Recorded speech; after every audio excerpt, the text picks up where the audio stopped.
मेरी प्रिय मित्रों, आइए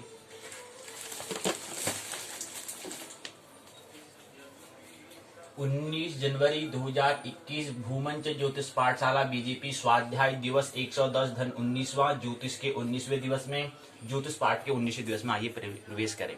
सर्वप्रथम सूर्योदय। सूर्योदय थोड़ा सावधान हो जाना है हमें। सूर्योदय कल 7:07 में, आज 7:06 में अर्थात हो चुके हैं सूर्योदय को आए हुए 21 यानी कि 15 मिनट हो चुके हैं। अभिवादन पहले करें, प्रणाम करें, स्वागत है उनका। हम भी अपने दिन की शुरुआत करें। दिन जब दिन उदय होता है, जब सूर्यदेव आते हैं, तब से हमारा दिन प्रारंभ हो जाता है स्थानीय समय के आधार पर। तो 15 मिनट हो चुके हैं। 7:21 जो है वो भारतीय मानक समय के अनुसार है। स्थानीय समय 7:06 में सूर्योदय हुआ है और अभी कितना बजा है? 15 मिनट हो चुके हैं। स्थानीय समय ये लोकल टाइम है। और मानक समय क्या है? मानक समय है 7:22, 7:23। ये मानक समय है। ये ग्रीनविच मीन टाइम GMT से लिया गया है मानक समय। उसके आधार पर 7:21 हो चुका है और उसके आधार पर सूर्योदय भी भिन्न होता है। लेकिन हमारे यहाँ पर सूर्योदय कितना है? 7:06 में उदय सूर्योदय। ये क्यों कर रहे हैं? उदय और अस्त की बात, सनराइज और सनसेट क्यों कर रहे हैं? महत्वपूर्ण है। अभी कल 7:07 था, 7:06 है। तो कल यहाँ पर क्या होगा? बढ़ते रहेगा, घटते रहेगा। ये 7 के बाद 6 भी बजेगा। तो हमें अपने आप क्या करना है? अपने दैनिक प्रतिदिन अपना परिवर्तन करना है। प्रकृति का मतलब क्या होता है? दैनिक अपनी जो हमारा आचरण है उसमें परिवर्तन करना। तो यहाँ पर क्या करना है? जब सूर्य जितना जल्दी आएगा उतना जल्दी हमें अपना जो टाइम टेबल है, जो हमारा दैनिक कार्यक्रम है, उसमें परिवर्तन करना होगा। इसलिए इसका मुख्य यहाँ पर पाठशाला में जिक्र करते हैं, उल्लेख करते हैं। इसलिए इसको हमने यहाँ पर लिखा है। जिक्र करने की आवश्यकता क्यों है? इसलिए आवश्यकता है कि अभी 7:06 है। थोड़ा आराम से उठेंगे, कोई दिक्कत नहीं। 7 बजे सूर्योदय होता है, कोई दिक्कत नहीं यार। उठ तक हम सूर्योदय उठने तक हम उठ ही जाएंगे। लेकिन ऐसा नहीं। अब क्या होगा? यहाँ पर सूर्योदय क्या होगा? 6 बजेगा। क्योंकि आज से यहाँ से क्या हो गया? आज से हमें सावधान अलर्ट हो जाना है। क्योंकि 7:06 होने लग गया। कल 7 था, अब 6 होगा, फिर 5 होगा, फिर 4 होगा, फिर 3 होगा, फिर 7 बजेगा, फिर 6 बजे, 6 बजे कुछ मिनट में होगा, फिर 5 बजे कुछ मिनट में होगा। तो इतना हमें क्या करना है? दैनिक हमें परिवर्तन करना है। तो यहाँ ये क्या है? ये क्या है? इससे ये समझ में आता है कि प्रकृति है, मतलब क्या है? परिवर्तन है, चेंजेस है। कि इस समय सूर्योदय यहाँ था, तो यहाँ में 7:06 में सूर्योदय होता है। तो ये स्थिति किस समय स्थानीय समय क्या होता है, मानक समय क्या होता है, इसकी हमें गणना करनी है। आगे ज्योतिष की ख्याल में रखे तो वहां पर हमें सूक्ष्म गणना समय का हमें करना है। तो वहां पर हमें ख्याल ले तो पहले ये तो पता रहे कि सूर्योदय स्थानीय समय कितने बजे होता है, इस स्थान पर है उस स्थान में कितने बजे होता है। मानक समय तो पता चल जाएगा, लेकिन स्थानीय समय कितना? अगर मैं इस स्थान पर हूँ, हल्द्वानी क्षेत्र में अगर हूँ, तो वहां का स्थानीय समय क्या है, लोकल टाइम क्या है? क्योंकि वहां पर भी जो मित्र जन्म लेगा, जो जातक जन्म लेगा, जो जाति का जन्म लेगी, तो उसका कुंडली जन्म कुंडली का निर्माण वहां पर हमें करना है। वो सूक्ष्म बातों को हमें ध्यान में रखते हुए हमें समय का, हमें जो उसकी समय की ज्ञान है, वो समय का ज्ञान हमें आवश्यक होना चाहिए, परम आवश्यक है। वो स्थानीय समय खासकर, मानव समय तो है ही ख्याल, लेकिन स्थानीय समय हमें खासकर ख्याल रहे। तो इसलिए यहाँ पर 7:06। और दूसरा इसका उल्लेख करना, क्योंकि हमारा दैनिक जो कार्यक्रम जो है, जो हमारा डेली रूटीन होता है, उसमें भी परिवर्तन, दिनचर्या जो है उसमें भी परिवर्तन करना है। क्योंकि सूर्योदय आज 7 या कल 6 बजे होगा, तो हमें अगर हम 5 बजे उठते तो हमें 4 बजे उठना पड़ेगा। तो ऐसे हमें निरंतर परिवर्तन करना है। इसे निरंतर हमें, जीवन का मतलब होता है निरंतर प्रिपरेशन, निरंतर तैयारी, जूझना, संघर्ष। जीवन क्या है? संघर्ष है। तो निरंतर यहाँ पर तैयारी। तो ऐसे बड़ा आराम से कुंभ कर निद्रा में सो नहीं जाना है।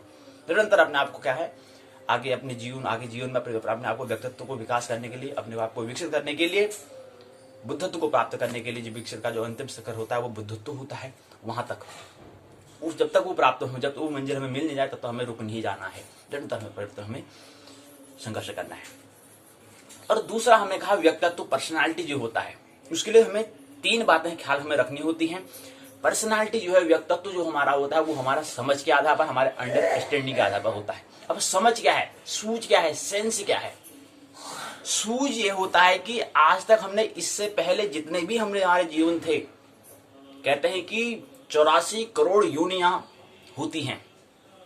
वैज्ञानिक भी इस तल पर पहुंच चुके हैं, करोड़ों पर पहुंच चुके हैं।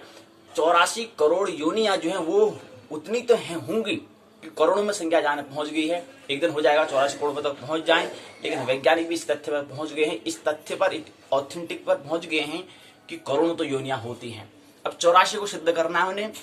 84 के बाद फिर क्या होगा, हो सकता है 84 से कम तो नहीं हो सकती, लेकिन ज्यादा ही होंगी, करोड़ों में संख्या पहुंच चुकी है। तो इतनी सारी योनियां हैं। और दूसरा मनुष्य शरीर मिला है। मानव स्तन का ध्येय है करो आत्मज्योति जागृतिकरण, तरह तरह के जीवन साधन स्वाध्याय साधन है अनिवार्य चरण। बीजेपी का ध्येय है करो आत्मज्योति जागृतिकरण, तरह तरह के जीवन में साधन स्वाध्याय साधन है अनिवार्य चरण। स्वाध्याय अनिवार्य चरण, तो जो हमारा जो जीवन मिला है, जो हमारा जीवन मिला, एक जिक्र से हम बताने का प्रयास करेंगे मनुष्य जीवन क्या है। जो हमें मिला है ये एक ऐसे ही नहीं मिला है। एक मित्र था, एक मित्र का जिक्र के माध्यम से समझाने का प्रयास करेंगे, उस दृष्टि को हमें ख्याल में रखना है।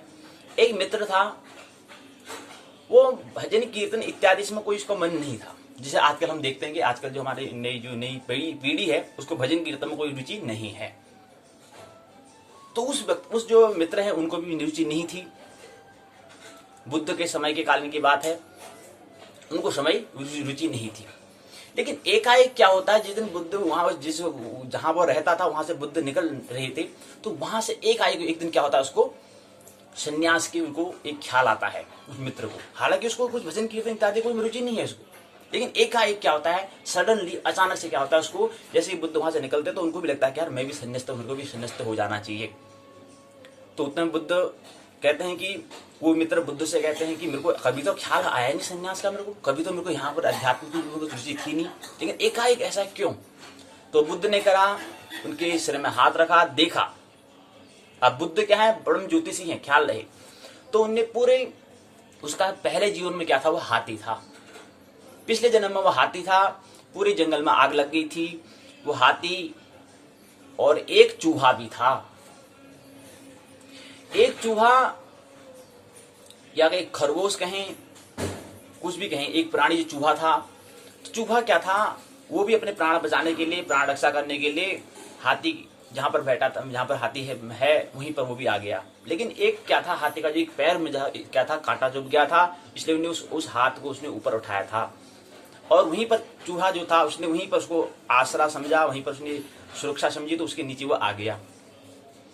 तो वो मित्र ने हाथ, उसको पता है कि नीचे चूहा बैठा है, उसको ख्याल तो नहीं है, लेकिन उसने क्या करा कि उसको उसमें करुणा आई कि यार मैं अगर अपने हाथ को नीचे रखता हूं तो ये क्या है, चूहा दब जाएगा, चूहा मर जाएगा। तो यहां से करुणा का जन्म हुआ। तो उसने क्या करा, उसने हाथ को नीचे नहीं रखा, उसके नीचे जो चूहा था, चूहा को बचा लिया।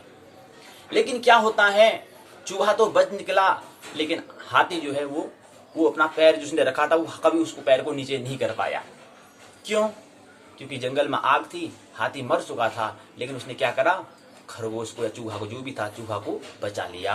तो यहां से उसने करुणा का जन्म हुआ। तो बुद्ध ने कहा, हे मित्र, ये तेरा अनायास ही नहीं हुआ, तेरे को ये संन्यास का जन्म एक सडनली अचानक नहीं हुआ।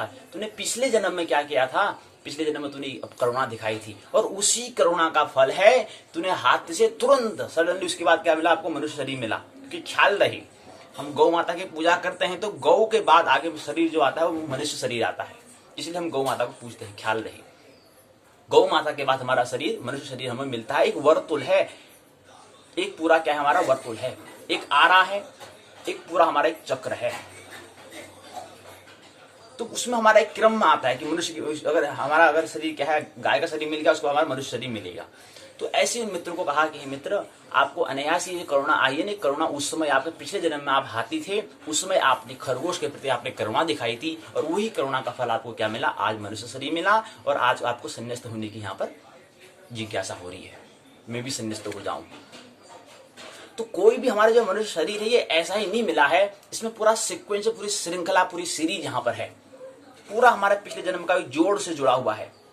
ऐसे ज्योतिष भी तो ये कहता है कि जो भी घटना होती है उसके पिछले कुछ कारण होता है। तो मनुष्य शरीर का भी हमें सदुपयोग हमें करना है, चूकना नहीं है। अब यहाँ पर ये ख्याल रहे कि उन मित्र ने करुणा दिखाई तो हाथी से वो मनुष्य बन गया। यानी कि हो सकता है बीच में एक दो योनियां और आती है, उसमें गाय की भी आती है और इत्यादि और योनि भी आती है, 84 करोड़ योनियां कहते हैं, उस योनि में कोई और योनि आती। लेकिन उसने क्या करा, जहां हाथी था वहां से तुरंत उसको क्या मिला, मनुष्य शरीर मिल गया। किसके कारण? करुणा के कारण।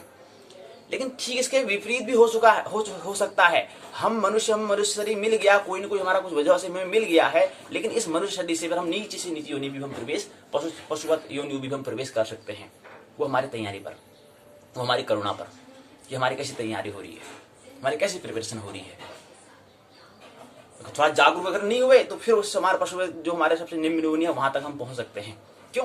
जब एक मित्र हाथी जो है अगर वो करुणा दिखाता है और मनुष्य शरीर उसको मिल जाता है, तो एक मनुष्य अगर आप करुणा न दिखाई तो वो भी तो पशुवत निम्न योनि में प्रवेश कर सकता है, निश्चित कर सकता है। तो ये मनुष्य शरीर हमें मिला है तो इसका सदुपयोग हमें करना है, इसमें हमें सत्संग हमें करना है और अपने आप को निरंतर चूकना नहीं है।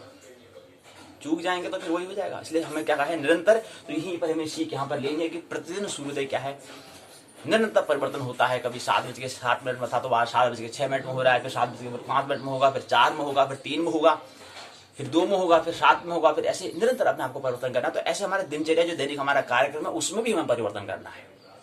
अगर 6 बजे अगर उठते थे तो आप 5 बजे हमें उठना होगा। तो ये निरंतर हमें क्या करना है, सूर्य से हमें प्रेरणा लेनी है। तो सूर्य भी निरंतर आता है तो हमें भी अपना नित्य जो हमारा कर्तव्य है, करने योग्य जो हमारा काम है, उसके लिए हमें क्या करना होगा, निरंतर सूर्य से प्रेरणा लेनी होगी, सूर्य के अनुसार हमें चलना होगा। तो सूर्य भी गति कर रहा है, पृथ्वी गति है, चंद्रमा भी गति कर रहा है, तो गति के हिसाब से क्या है, समझ में परिवर्तन हो रहा है। अगर विचारशील व्यक्ति, एक तो होता है विचारहीन, और दूसरी हमने ये भी कहा मनुष्य शरीर मिलना और मनुष्य की तरह आचरण करना, इसमें भी फर्क है। मनुष्य शरीर हमें मिल चुका है, ये हमारा कोई पिछले हमारा कोई हमारा करुणा रही होगी जिससे हमें मनुष्य शरीर मिला।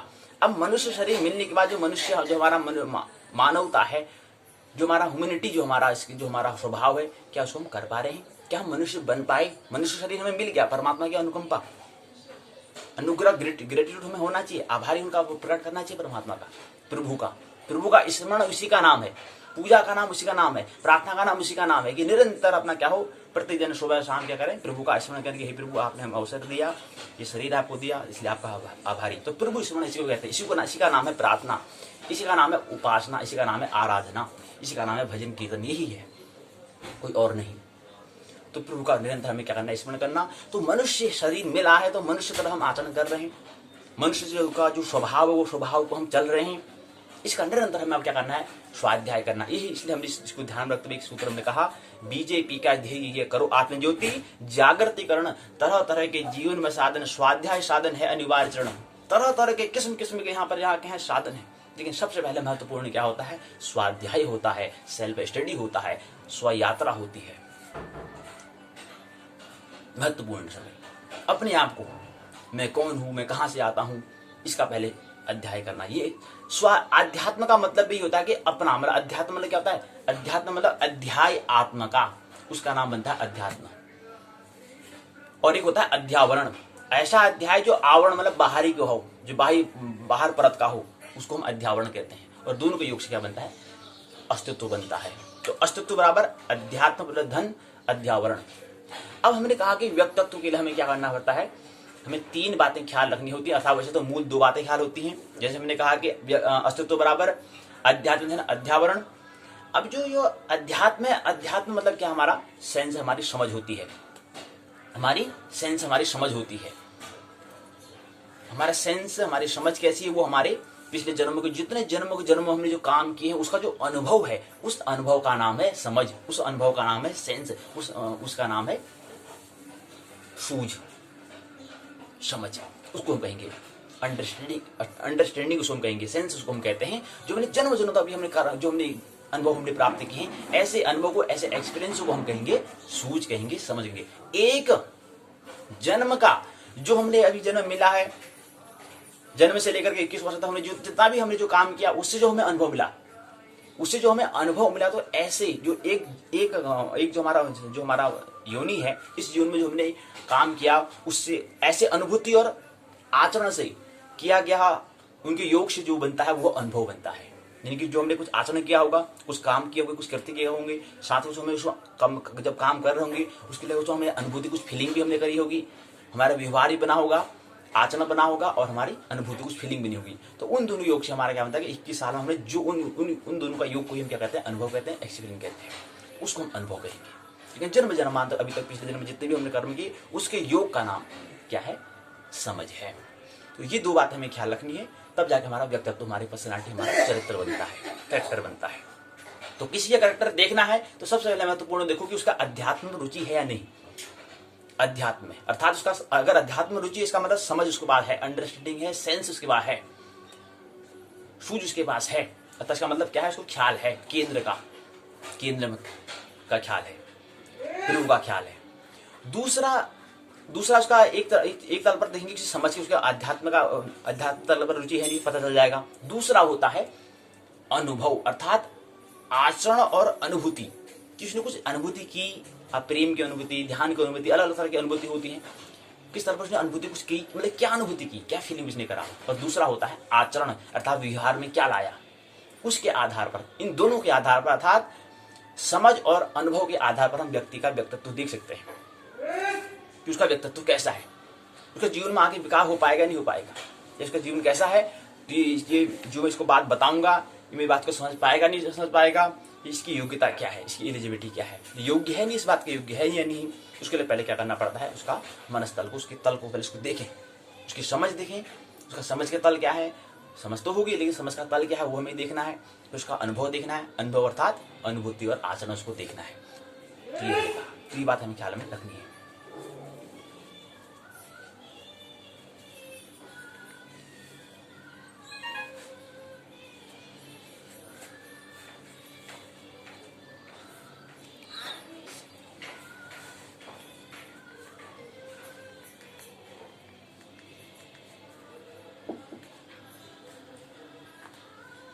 यहां पर हम सूर्योदय का जिक्र इसलिए कर रहे हैं कि सूर्यदेव क्या है, इसको हम स्टार कहते हैं, सूर्य को हम कहते हैं स्टार, क्योंकि सूर्य के पास क्या है, प्रकाश, जो प्रकाशमान है उसको हम स्टार कहते हैं। जो प्रकाशमान हो, जो ज्योतिर्मय हो, उसको हम कहते हैं स्टार, उसको कहते हैं हम सूरज, सूर्य।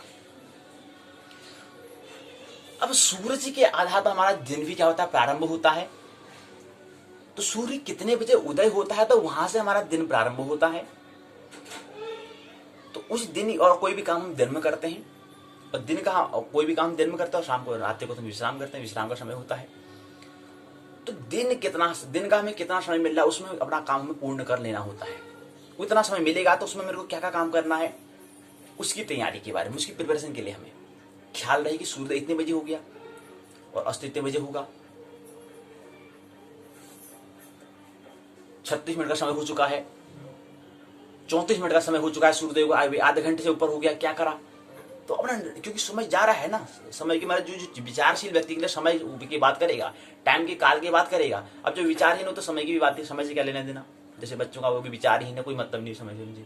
तो जो विचारशील थोड़ा बड़ा हो, हाँ कोई काम करना तो देखिए टाइम कितना जा रहा है, अच्छा जा रहा है यार, बिल्कुल, तो थोड़ा बदलेगा। और जो निर्विचारशील, जो विचार से आगे निर्विचार जो हो जाते हैं, वो उनके भी टाइम क्या हो जाता है, पूर्ण हो जाता है, क्योंकि वो समयातीत अर्थात शाश्वत सनातन में प्रवेश कर जाते हैं। तो ये समय से भी हमें आगे होना है, निर्विचार की स्थिति में हम पहुंचना है। लेकिन पहले विचारशील तो बने, पहले अर्जुन तो बने। तो अर्जुन की स्थिति का नाम ही क्या है, विचारशील की दशा है, उस ऐसी दशा का नाम अर्जुन है। तो इसलिए हमने जिक्र करा कि सूर्योदय क्या है 7:06 में, तो हमें सावधान, हमें अलर्ट हो जाना है कि एक दिन क्या होगा कि 7 बजे की, फिर 6 भी बजेगा, फिर 6 बजे भी सूर्योदय हो जाएगा, फिर 5 बजे भी, 5:30 बजे भी सूर्योदय हो रहा होगा। तो उस समय हमें तैयारी करनी है कि उस समय अपने आप को दैनिक जो हमारा दैनिक जो कार्य की जो डेली हमारा रूटीन है उसमें कैसे परिवर्तन करें, कहीं चेंज करें। क्योंकि कम से कम ऐसा तो बनना चाहिए कि सूर्योदय से पहले हमें उठ जाना चाहिए, हमें जागरण कर लेना चाहिए। कम से कम इतना तो हमारा प्रयास रहेगी, कम से कम सूर्योदय होने से पहले हम क्या हो जाए, जाग जाएं। और प्रयास ऐसा रहे कि सूर्योदय उठने से पहले हम सूर्योदय का उदय को हम देख भी पाएं, ये तो और अच्छा रहेगा। कि उससे पहले उठ जाएं, 5-10 मिनट उठ जाएं, तो सूर्योदय की हम तैयारी, मतलब हम तैयार रहें कि सूर्योदय को जो उदय जब सनराइज होगा उसको हम देखेंगे, सूर्य को उदय होते हुए देखेंगे। इसकी स्थिति के लिए हम तैयार रहें, तो उसको उनकी प्रतीक्षा करेंगे। हाँ ठीक है, सूर्योदय जब 5 मिनट में आने वाला है तो प्रतीक्षा करें, चलो सूर्योदय देखें, इसके बाद फिर अपना काम करने लग जाए, क्योंकि प्रारंभ वहीं से होगा, साक्ष्य वही है। इसलिए हमें कुछ अपने दैनिक कार्य करना, इसलिए हमने जिक्र यहाँ पर करा। तो आइए आप प्रवेश करें स्वाध्याय में। तो दैनिक कार्यक्रम के अंतर्गत आने वाला जो सर्वप्रथम जो मुख्य कार्य है, जो करने योग्य, कर्तव्य का मतलब होता है करने योग्य जो काम है।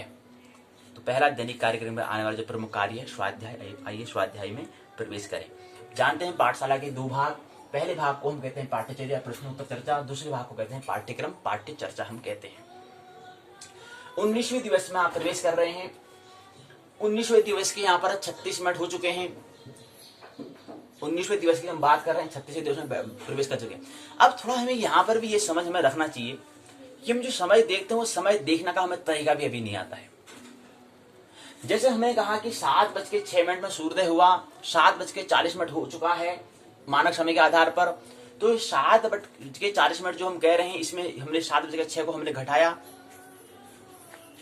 तो ये 34 मिनट का जो समय हमें मिलता है, ये 34 मिनट अर्थात 1 बजना प्रारंभ हो चुका है। अगर हम किसी व्यक्ति से कहें कि यार आप मेरे को ये बताओ कि 10 से 20 के बीच में कितनी संख्या आती हैं, मतलब दो तरीके होते हैं, एक 10 से 20 लिखता है, 11 से 20 लिखा जाता है, दो लिखने के तरीके होते हैं। लेकिन हम क्या लिखते हैं कि 10 से 20 लिखते हैं, बीच में 10 आते हैं कहते हैं, लेकिन नहीं, 10 एक या जब हम 10 को लिखते हैं तो 10 की भी गणना होगी। फिर 10 और 10 में जब 11 से लिखेंगे तो 11, 12, 13, 14, 15, 16, 17, 18, 19, 20, 10 तो ये हो गए और एक 10वां हो गया, तो 11 नहीं होगी, 11 नहीं होगी। कोई महीने की हम गणना करते हैं, कहते हैं कि हाँ ना यार चलो यहाँ से जनवरी वाला महीना, जनवरी पहले महीने से लेकर पहले महीने तक तुम 13 महीने की भी गणना करते हैं। तो लिखने का तरीका क्या है, जैसे हम 10 से 20 करें तो 10 से 20 को हमें जो सही जो लिखने का तरीका होता है वो ये होता है कि अगर 10 की भी अगर बात करें तो 11 से 20, ऐसे ही समय की भी होती है। 4 बज चुका है तो इसका मतलब क्या है, 4 पूरा हो चुका है। अब 4:01 अर्थात 5 बजना प्रारंभ हो चुका है। 4:01 हुआ तो मतलब क्या हुआ, 5 बजना प्रारंभ हो चुका है, 5 बजना प्रारंभ हो चुका है। फिर जैसे 5 बज जाएगा तो 5:01 तो 6 बजना प्रारंभ हो चुका है। ये हमें ख्याल है। तो ये समझ के आधार पर होती है कि हम 10 और 20 के बीच हम 10 की बात कहें या 11 से 10 हो गए तो हमारी दृष्टि होती है। लेकिन यहाँ पर अगर कहें तो यहाँ पर तो 11 आ जाता है और यहाँ पर 10 आता है। तो ये तरीका तो हमेशा अपनी समझ के आधार पर देखना चाहिए कि हम जैसे हम 4 बजे कह रहे हैं, 7 बजे हम 7-6 मिनट तो 8 बजना प्रारंभ हो चुका है मानक समय के आधार पर, और वैसे हमारा क्या है 1 बजना प्रारंभ हो चुका है स्थानीय समय के आधार पर। लोकल टाइम के आधार पर हमारा क्या है 1 बजना प्रारंभ, 40 मिनट हो चुके हैं, 42 मिनट हो चुके हैं लोकल अभी हमारा स्थानीय समय, और मानक समय हमारा क्या है, मानक समय हमारा 7:40 में 8 जो बज रहा है वो ठीक ही है, जो चल रहा है वो मानक समय है, वो सभी के लिए है मानक, तो जो हमारे पृथ्वी में जितने भी लोग हैं उनके लिए है। तो आइए प्रवेश करें। आज हम यहाँ पर बात करेंगे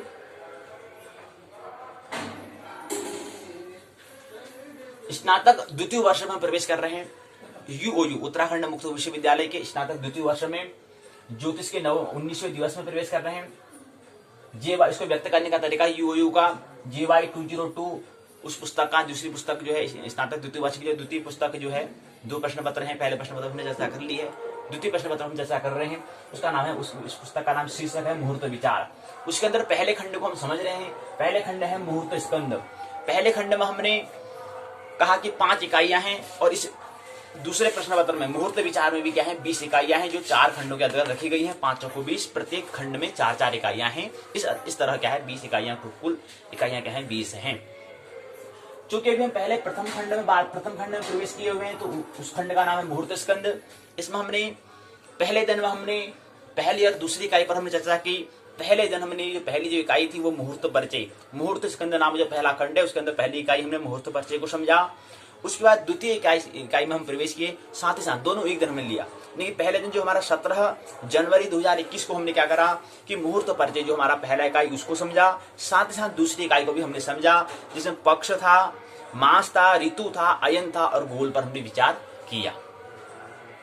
तो ये 17 जनवरी 2021 को इस पर हमने चर्चा की। इसके बाद हम 18 जनवरी 2021 को हम प्रवेश किए।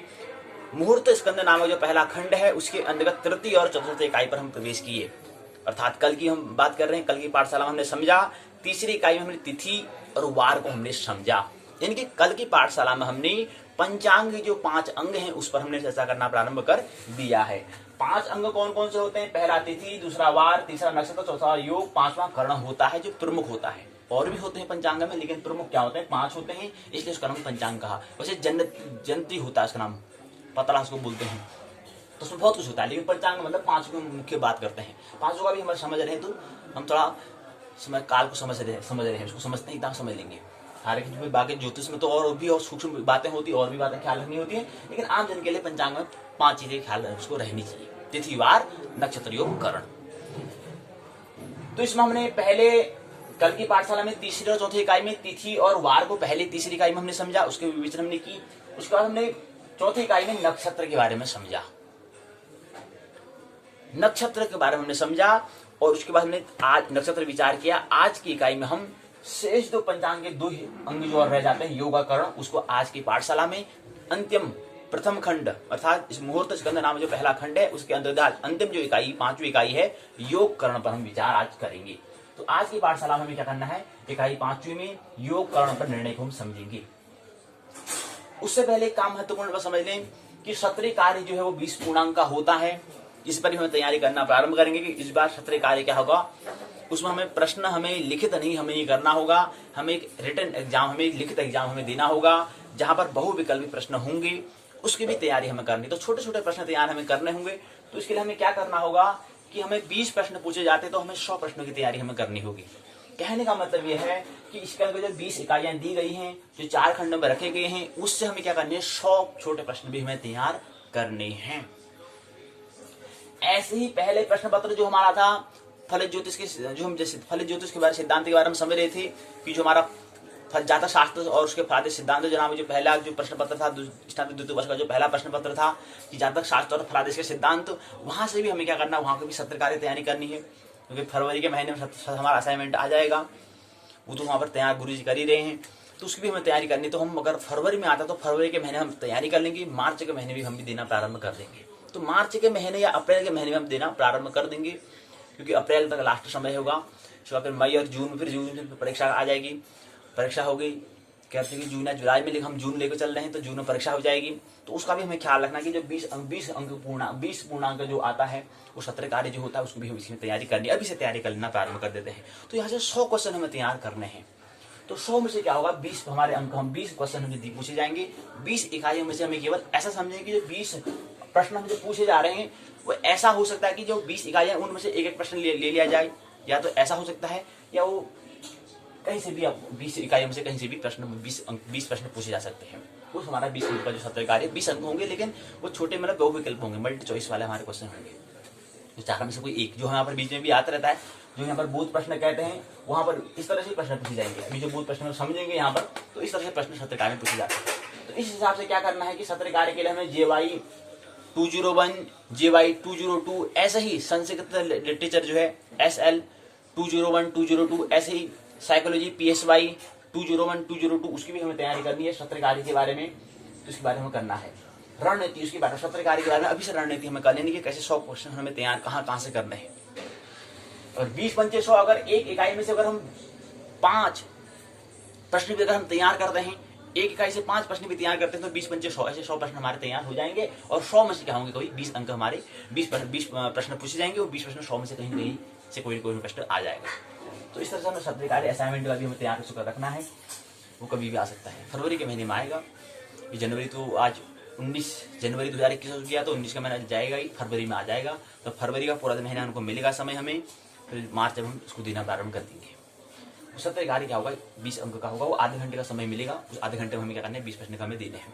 तो वहाँ पर विकल्प दिया जाएगा, प्रश्न दिया जाएगा, उसका हम क्या करना है, हल करना है, टिक कराना है। बस एक विकल्प चुनना है, उसको बताना है कि 4 में से कौन सा चाहिए। तो ऐसे तीनों विषय में हमारी तैयारी अभी से करनी प्रारंभ कर देनी है। तो उसके बारे में रणनीति, जूझ, संघर्ष। रणनीति हम कहते हैं क्योंकि जीवन क्या है, एक रण है, एक युद्ध क्षेत्र है, एक शूज है, एक संघर्ष है, जूझना है, जूझ है एक। तो इसलिए हमें रणनीति बनानी पड़ेगी उसके बारे में भी, सत्र कार्य के बारे में।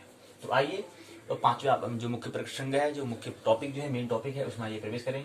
इकाई 5 में प्रस्तावना, उद्देश्य। पहले चरण में प्रस्तावना, दूसरे चरण में उद्देश्य, तीसरे चरण में योग और करण। 2 हमने कहा कि पंचांग के 2 हिस्से और रह जाते हैं, उस पर हम बात करेंगे, उससे परिचय होंगे। इसके अंदर 2, 2, 4, 2, 6 चरण दिए गए हैं, 6 के 6 भाग दिए गए हैं। 6 के बाद जो छठा भाग है उसके अंदर फिर क्या है, 6 चरण दिए गए हैं, साथ साथ कुछ बिंदु दिए गए हैं, उसको हमें समझना है। इसके बाद बोध प्रश्न है, 2, 2, 4, 5 बोध प्रश्न दिए गए हैं। चौथे चरण में, 5वें चरण में सारांश, छठे चरण में पारंपरिक शब्दावली, 2, 2, 4, 2, 6, 7 चरण में दिया गया है। फिर निबंधात्मक प्रश्न है, सवाल हैं, 2 सवाल पूछे गए हैं। इन 2 सवालों का क्या होगा, इकाई को विराम देंगे, क्योंकि आज एक ही इकाई है, क्योंकि अंतिम इकाई है, 5वीं इकाई है। वो हमने जो हमारे समय बांटा है उस हिसाब से एक ही इकाई आएगी आज, क्योंकि कल क्या होगा 20 इकाई में, कल फिर दूसरे खंड में प्रवेश करेंगे, संस्कार मुहूर्त में प्रवेश करेंगे। वो 20 जनवरी 2021 की बात, कल की पाठशाला में बात करेंगे। तो इसलिए आज एक ही इकाई हमें लेना है, योग कर्ण के बारे में निर्णय करना है। तो उसको आइए समझिए हम, योग क्या होता है, कर्ण क्या होता है। योग कर्ण इकाई की संरचना रूपरेखा दिया, प्रस्तावना उद्देश्य योग कर्ण परिचय। योग कर्ण, अब एक कर्ण के अंदर एक भद्रा आता है, वृष्टिशुर बोलते हैं, तो उसके अंदर जो भद्रा है उससे भी हम समझने का प्रयास करेंगे। उसका क्या है, उससे परिचय होने का प्रयास। योग कर्ण के साथ भद्रा की हम उससे भी परिचय होने का प्रयास करेंगे। फिर योग कर्ण भद्रा की परिभाषा क्या होती है, स्वरूप क्या है, इसको समझेंगे। फिर योग कर्ण का भद्रा और योग कर्ण और भद्रा का महत्व क्या है, इंपोर्टेंस क्या है, इसके बारे में बात करेंगे। बोध प्रश्न सारांश है, पावे शब्दावली, बोध प्रश्न का उत्तर है, संदर्भ सूची, निम्नलिखित प्रश्न यहाँ पर दिए गए हैं। आइए इसको समझें।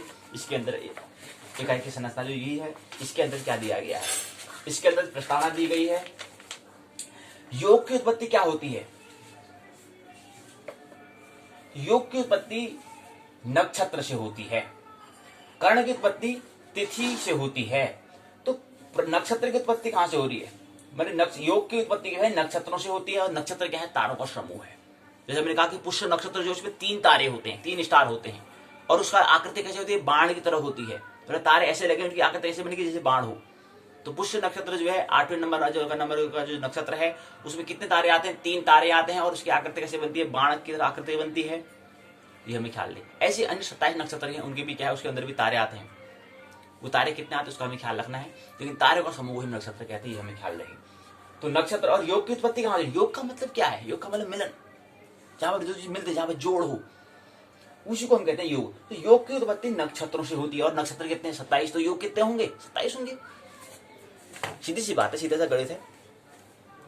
क्योंकि कह रहे हैं कि योग की उत्पत्ति नक्षत्र से हो रही है, नक्षत्र कितने हैं, 27, तो 27 योग हो गए। तो ख्याल रहे, पूछा जा सकता है कि तिथि कितनी होती है, तो ये हमें ख्याल रहे, इसके भी हम बात को समझ लें।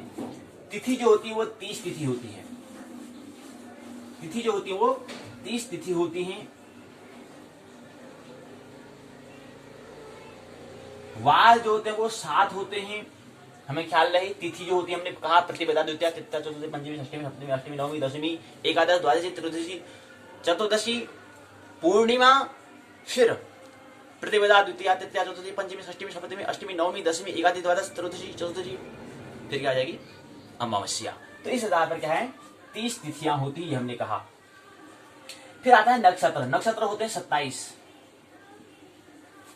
अभी 27 नक्षत्रों में कितने तारे याद होंगे, वो गणना हम कर सकते हैं। जैसे हमने कहा कि पुष्य नक्षत्र जो 8वां नंबर का नक्षत्र, उसमें 3 तारे हैं, ऐसे ही जो 27 नक्षत्र को जितने तारे होंगे, उन तारों का योग करेंगे तो कहेंगे पूरे जो 27 नक्षत्र हैं, उन नक्षत्रों में कितने तारे आते हैं वो हम बता सकते हैं। लेकिन इसके 2 बातें हमें ख्याल रखिए। तो नक्षत्र में कितने तारे आते हैं, कितने तारे हमने लिए हैं, उसकी हम बात कर सकते हैं। वो तारे कितने हैं, इसको हमें प्रश्नवाचन में हमें ढूंढना है। लेकिन इन नक्षत्र में कितने चरणाक्षर होते हैं, 108 चरणाक्षर होते हैं, ये हमें ख्याल रहे। अभी चरणाक्षर क्या होता है, चरणाक्षर क्या होता है, इस चरणाक्षर क्या है, व्यक्ति का, फिर जातक क्या होता है, जातक या जातिका का क्या होता है, नामकरण होता है, नामकरण संस्कार होता है। इन 108 जो अक्षर हैं, जन्माक्षर भी इसको हम कहते हैं, इन 8 जन्माक्षर से क्या होता है, जातक का, जातिका का नामकरण होता है। तो इसको ही हमने नक्षत्र के चरण कहा, तो इससे नामकरण की हम बात कर रहे हैं। तो इन 108 से क्या होता है, नामकरण होता है, नामकरण संस्कार होता है। नामकरण संस्कार का यहाँ पर नामकरण रखा जाता है जातक का, किसी व्यक्ति किस नाम से पुकारेंगे। ये तारे कितने होते हैं, वो तारे अलग बात है। जब पुष्य नक्षत्र 8वां आता है, उसमें 3 तारे होते हैं, और उसकी आकृति बाण की तरह बनती है, जैसे बाण वालों की ऐसे बाण हुई है कि बाण की तरह आकृति बनती है।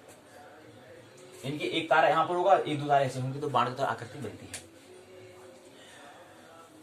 नक्षत्र 27 हो गए। अब योग कहा, योग और कर्ण को आज हम समझेंगे। तो योग क्या है, नक्षत्रों से बनता है। ये हम कह रहे हैं कि योग की उत्पत्ति कहां से होती है, जोड़ कहां से होता है, वो नक्षत्रों का, नक्षत्रों का जहां पर मिलन हो रहा होगा उसको हम योग कहते हैं।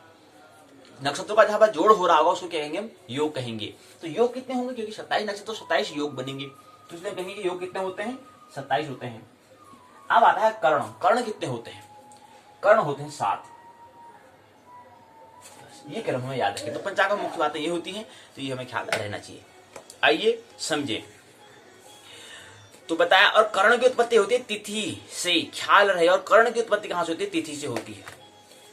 हमने कहा कि जो योग की उत्पत्ति नक्षत्र से होती है, योग की उत्पत्ति हो रही है नक्षत्र से। योग की उत्पत्ति किससे हो रही है? नक्षत्र से हो रही है। और कर्ण की उत्पत्ति जो होती है तिथि से होती है। ये बात समझ में आ गई? अच्छी बात है। इसी को हम समझने का प्रयास, तो प्रस्तावना में ये बात हमें दी गई है। ये प्रस्तावना बताया। दूसरा उद्देश्य बताया कि यहाँ पर 1 2 3 4 5 उद्देश्य दिए हैं। परिभाषा करेंगे, महत्व समझाएंगे, संख्या कितनी होती है, स्वरूप को समझेंगे, स्वरूप संबंध को, योग कर्ण का संबंध क्या उसको निरूपण करने में समर्थ होंगे। 5 उद्देश्य दिए गए हैं। फिर योग का विचार करते हैं।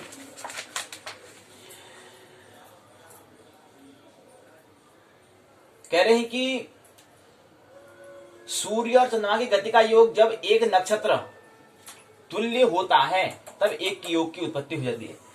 सूर्य और चंद्रमा की गति का योग जब एक नक्षत्र के बराबर हो जाता है, नक्षत्र के यानी एक नक्षत्र का समय, एक नक्षत्र कितने कला में आता है, एक नक्षत्र कितने उसका मान होता है, उसका मान कितना है? 13 अंश 20 कला। तो ये कह रहे हैं कि जब सूर्य और चंद्रमा की गति का जब योग जो होगा, उसका योग मतलब उसके बीच में जो उसका मिलन जो हो रहा है, जोड़ जो हो रहा है, अगर वो क्या हो जाए 13 अंश 20 कला के जो एक नक्षत्र का समय होता है उसके बराबर हो जाए, अर्थात इसको हम 800 कला भी कहते हैं। हम 13 अंश 20 कला कह रहे हैं, तो इसको अगर पूरा अगर हम उसको कला बनाएं तो 800 कला होता है। अगर इसके समान अगर हो जाए तो उसको कहेंगे योग की उत्पत्ति हो जाती है। लेकिन किसकी योग से हो रही है? सूर्य और चंद्रमा की गति का योग जब उसका जोड़ जो है, जब क्या हो एक नक्षत्र के मान के बराबर हो जाए। और एक नक्षत्र का मान कितना होता है? 13 अंश 20 कला, अर्थात उसको कला में लाएं तो 800 कला के अगर समान अगर हो जाता है तो एक योग की उत्पत्ति होती है। अब एक योग की उत्पत्ति हो रही है और नक्षत्र के योग के मान के बराबर है, तो 27 नक्षत्र होते हैं, तो उसके और योग का जो मान भी रहेगा वो समान रहेगा, क्योंकि एक नक्षत्र के बराबर हो रहा है। तो इसी हिसाब से क्या होगा? 27 योग होंगे, क्योंकि उसके बराबर मान है ना। अब क्योंकि एक वर्तुल बनाते हैं, एक जो वर्तुल होता है वो 360 का होता है, 360 से 380 तो होगा नहीं, तो 360 होगा। तो 360 में एक नक्षत्र का जो मान है वो 13 अंश 20 कला है, इसको 27 से गुणा करेंगे तो 360 अंश आएगा, उसी के बराबर होगा। तो इसके मतलब 27 ही क्या होंगे? योग होंगे। और योग किससे हो रहा है? सूर्य चंद्रमा की गति का योग जब है एक नक्षत्र के मान के समान हो जाता है, उसके मान के बराबर, अर्थात 13 अंश 20 कला या 800 कला के बराबर हो जाता है, तो एक योग की उत्पत्ति होती है। और योग का मतलब होता है योग, जोड़ना, ऐड। सूर्य चंद्रमा के स्पष्ट राशि में जोड़ को हम योग हम कहते हैं। इस हिसाब से योगों की संख्या कितनी होती है? 27 होती है, ये हमने समझा। अब 27 योग कौन कौन से हैं हमें ख्याल रहे। पहला विषकुंभ, दूसरा प्रीति, तीसरा आयुष्मान, चौथा सौभाग्य, 5वां शोभन, 6ठा अतिकर्ण, 7वां सुकर्मा, 8वां धृति, 9वां शूल, 10वां गढ़, 11वां वृद्धि, 12वां ध्रुव, 13वां व्याघात, 14वां हर्षण, 15वां वज्र, 16वां सिद्धि, 17वां व्यतिपात, 18वां वरियान, 19वां परिघ, 20वां शिव, 21वां सिद्ध, 22वां साध्य, 23वां शुभ, 24वां शुक्ल, 25वां ब्रह्म, 26वां इंद्र, 27वां वैधत्री। ये 27 योग बनते हैं। अब योग को कैसे समझा? फिर नहीं समझे बात को, ख्याल नहीं आई बात। गुरु जी बिल्कुल समझ बात ख्याल में नहीं आ रही है। चिंटू कह रहा है गुरु जी बिल्कुल समझ बात नहीं आ रही है। आप कह रहे हैं कि सूर्य और चंद्रमा की गति का योग जब मतलब जोड़, उन दोनों का जोड़ जब क्या हो जाए 13 अंश 20 कला के योग हो जाए, अर्थात 800 कला के हो जाए, तो एक योग की उत्पत्ति होती है।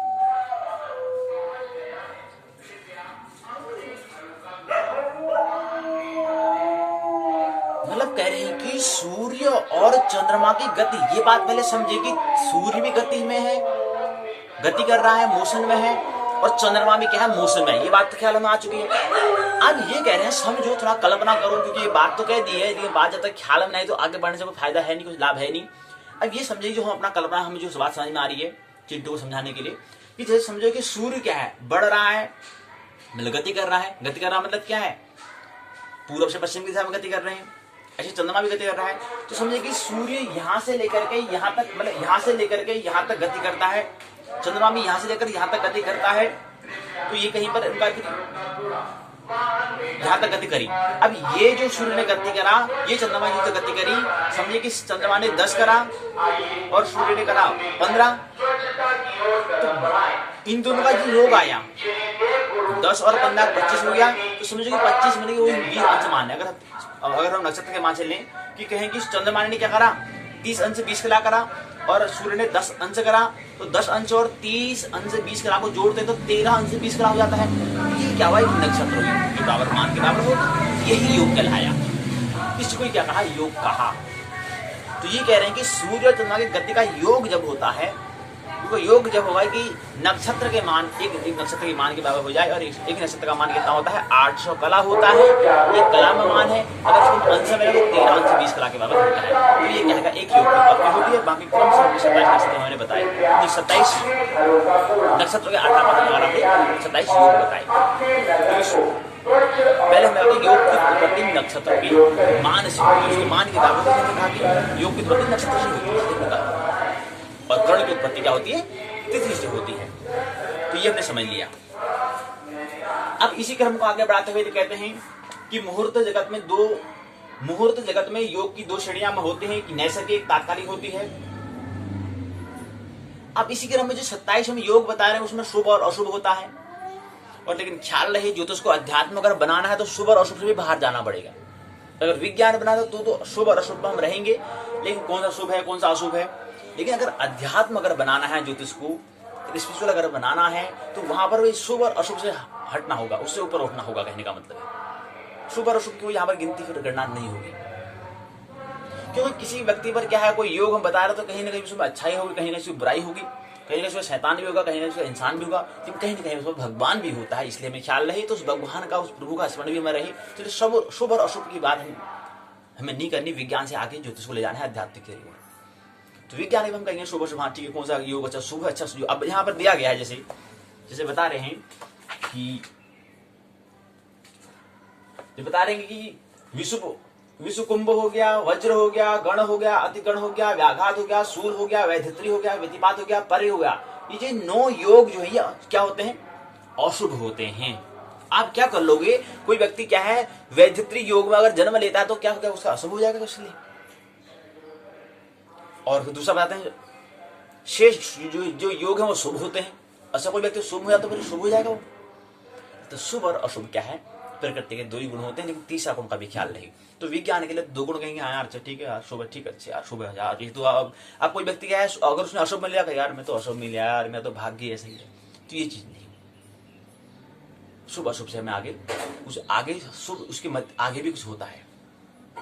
तो ये बताते कि हाँ शुभ है, आप शुभ बता रहे हैं, यही शुभ बता। कभी प्रश्न पूछ देंगे हाँ शुभ योग कौन कौन से, कभी प्रश्न भी पूछ देंगे हाँ अशुभ पूछ देंगे।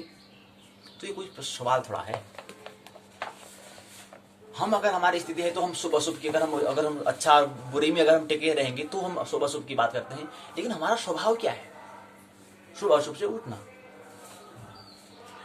तो इसी क्रम में आता है विस्कंभ का योग बताया, फिर निंद योग बताया, व्यतिपात योग बताया, फिर वैधित्री योग, वही जो हमें 27 नक्षत्र योग कह रहे हैं उसी को बताने का प्रयास यहाँ पर किया गया है। यहाँ पर योग चक्र दिया गया है, योग के स्वामी योग दिया है, स्वामी दिया है, फल दिया है, योग संख्या दिया, योग दिया है, स्वामी दिया है, फल दिया है, योग के स्वामी फल यहाँ पर दिया गया है। अशुभ होगा शुभ होगा, ये शुभ होगा शुभ होगा।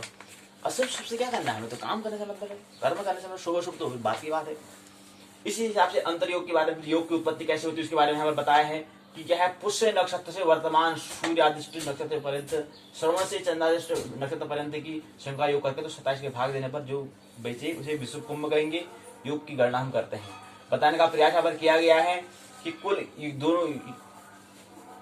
आप बता रहे हैं कैसे हमें योग निकालना है कि कौन सा योग है, कौन से योग में हमारा जन्म हुआ है, कि हमारे जो जन्म होता है।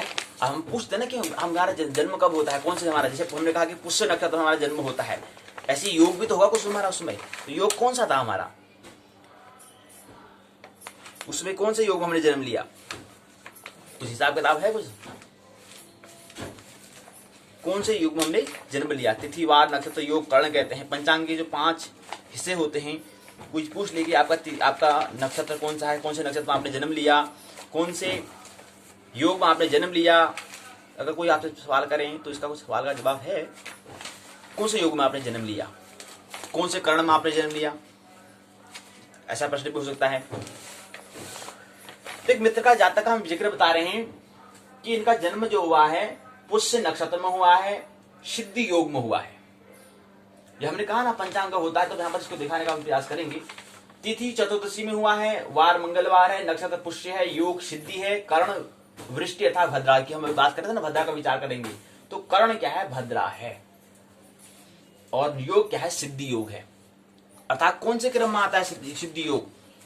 सिद्धि का जो हम अभी बता रहे हैं कौन से क्रम में आता है? अभी हमने कहा कि पहले क्रम में आता है हमारा पहला जो हमारा जो योग है वो है विषुकुंभ है, दूसरा प्रीति, तीसरा आयुष्मान, चौथा सौभाग्य, पांचवा शोभन, छठा अतिगण, सातवां सुकर्मा, आठवां धृति, नौवां शूल, 10वां गढ़, 11वां वृद्धि, 12वां ध्रुव, 13वां व्याघात, 14वां हर्षण, 15वां वज्र, 16वें नंबर में आता है सिद्धि। तो कभी पूछा जा सकता है कि हमारा जो हमारा योग है वो कौन से नंबर का, उसका क्रम क्या है? तो ये सिद्धि जो है वो 16वें नंबर में आता है, 16वें नंबर में सिद्धि। जैसे हमने कहा कि पुष्य नक्षत्र क्या है वो 8वें नंबर में आता है, उसका क्रम जो है 8वां क्रम है, 8वें क्रम में रखा है उसको। सिद्धि क्या है? 16वें क्रम में आता है। तो 16वें नंबर में सिद्धि आता है, योग आता है। तो ये हमने कहा। इसी क्रम में आएगा हमारा कर्ण के बारे में भी बात होगी फिर। तो ये हमने बताया, इसी क्रम में इसको विस्तार से बताने का प्रयास। यहाँ पर आनंद आदि योग बताया, फिर योग चक्र यहाँ पर दिया गया है। फिर इसी क्रम में अगला क्रम में बताते हैं सौम्य, इसके स्वभाव क्या होगा, फिर दोष परिहार, विशेष में बोध प्रश्न यहाँ पर पूछे गए। अब इसे बोध प्रश्न यहाँ पूछा गया है तो सत्यकारी में ऐसे ही प्रश्न होंगे। योग की उत्पत्ति होती है किससे होती है? अभी कहा था हमने नक्षत्र से होती है। एक नक्षत्र का मान कितना होता है? अभी कहा था हमने 800 कला होता है। ऐसे ही प्रश्न पूछे जाएंगे 4 में से। 500 कला होता है, 600 होता है, 700 होता है, 800। तो हमें चौथा विकल्प क्या करना है? टिक करना है, चिन्ह, हमें चुनाव करना है, इलेक्शन देना है। पहले योग की उत्पत्ति में हमें कौन सा देना? कर्ण से होती है, नक्षत्र से होती है, तिथि से होती है, वार से होती है। तो हमने कहा कि नक्षत्र से होती है, तो योग की उत्पत्ति नक्षत्र, तो नक्षत्र वाला हम क्या करना है? चुनाव करना है, उसको टिक कर देना है कि हमारा ये है। इसी क्रम में तीसरा आता है विश्वकर्म योग की संख्या कितनी होती है? विश्वकर्मादि योग की संख्या कितनी होती है? ये प्रश्न हम थोड़ा में तैयार करना होगा। सामान्य रूप से योग शब्द का मतलब क्या होता है? जोड़ होता है, घटाव होता है, भाग होता है, या कोई भी नहीं होता है। तो मैंने कहा जोड़ होता है सामान्य भाषा में इसको कहें। तो ये प्रश्न 5वां है कि आनंद आदि योग क्रम में धाता योग के बाद कौन सा आता है, कौन सा आता है इसके बाद?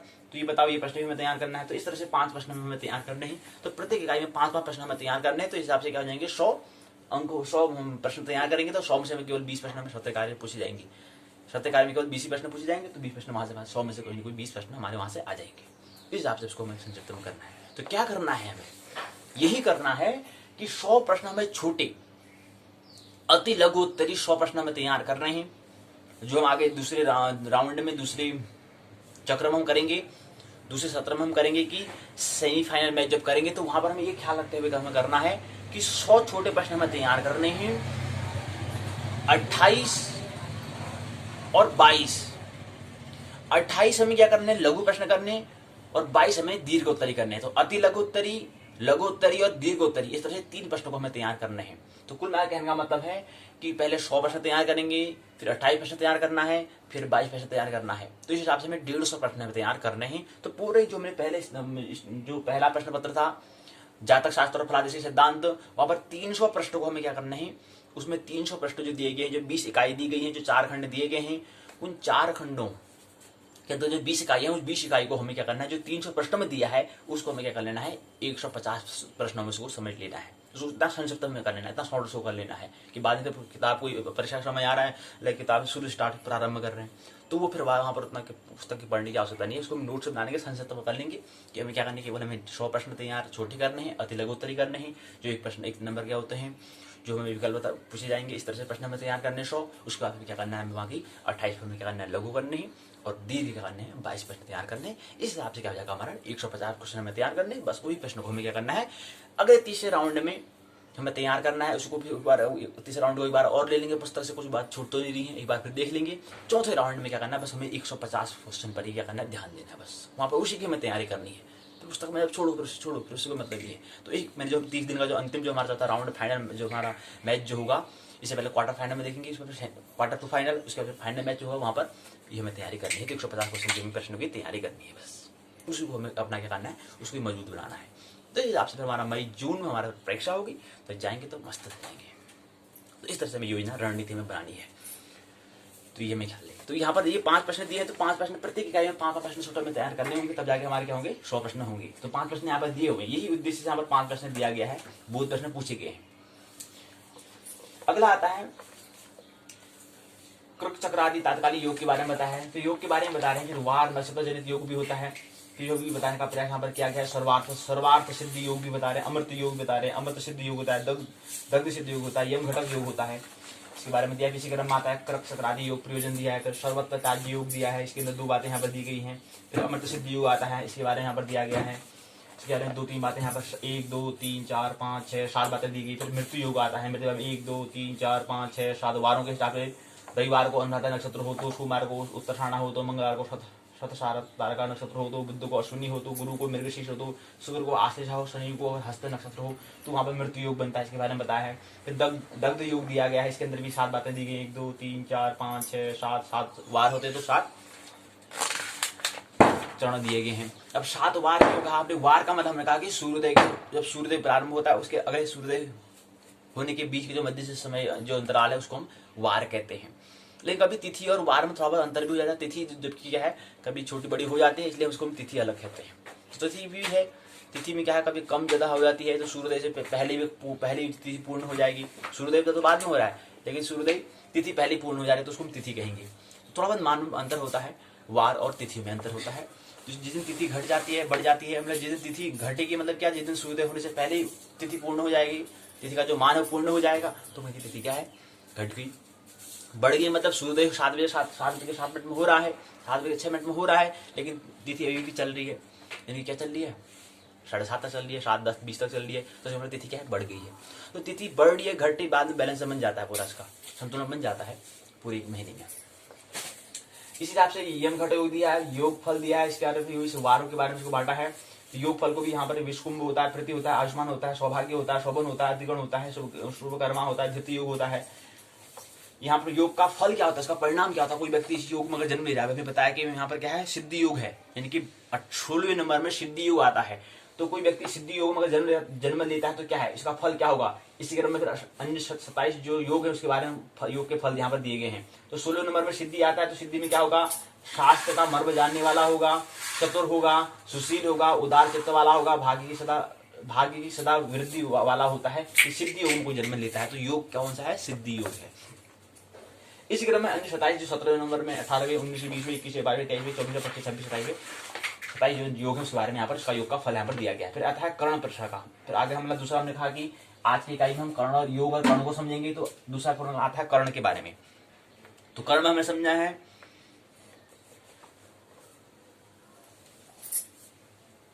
कर्ण में आता है कि कर्णायनयन तिथि का आधा भाग को हम कर्ण कहते हैं। तो ख्याल ले, अभी हमने कहा था, अभी क्या कहा हमने? कहा कि जो हमारा योग होता है वो नक्षत्र से क्या होता है? नक्षत्र के मान के बराबर होता है, इसलिए हम कहेंगे कि योग की उत्पत्ति नक्षत्र से होती है। इसी क्रम में अगर कर्ण की उत्पत्ति किससे होती है? तिथि से होती है। तिथि का मान क्या होता है? तिथि का आधे का, तिथि का मान जो है उसका ठीक आधे क्या होता है? कर्ण होता है। तो इसलिए हम कहेंगे कि जो कर्ण की उत्पत्ति वो तिथि से होती है। अब क्या कहते हैं कि कर्ण में तिथि का आधा भाग को हम कर्ण कहते हैं।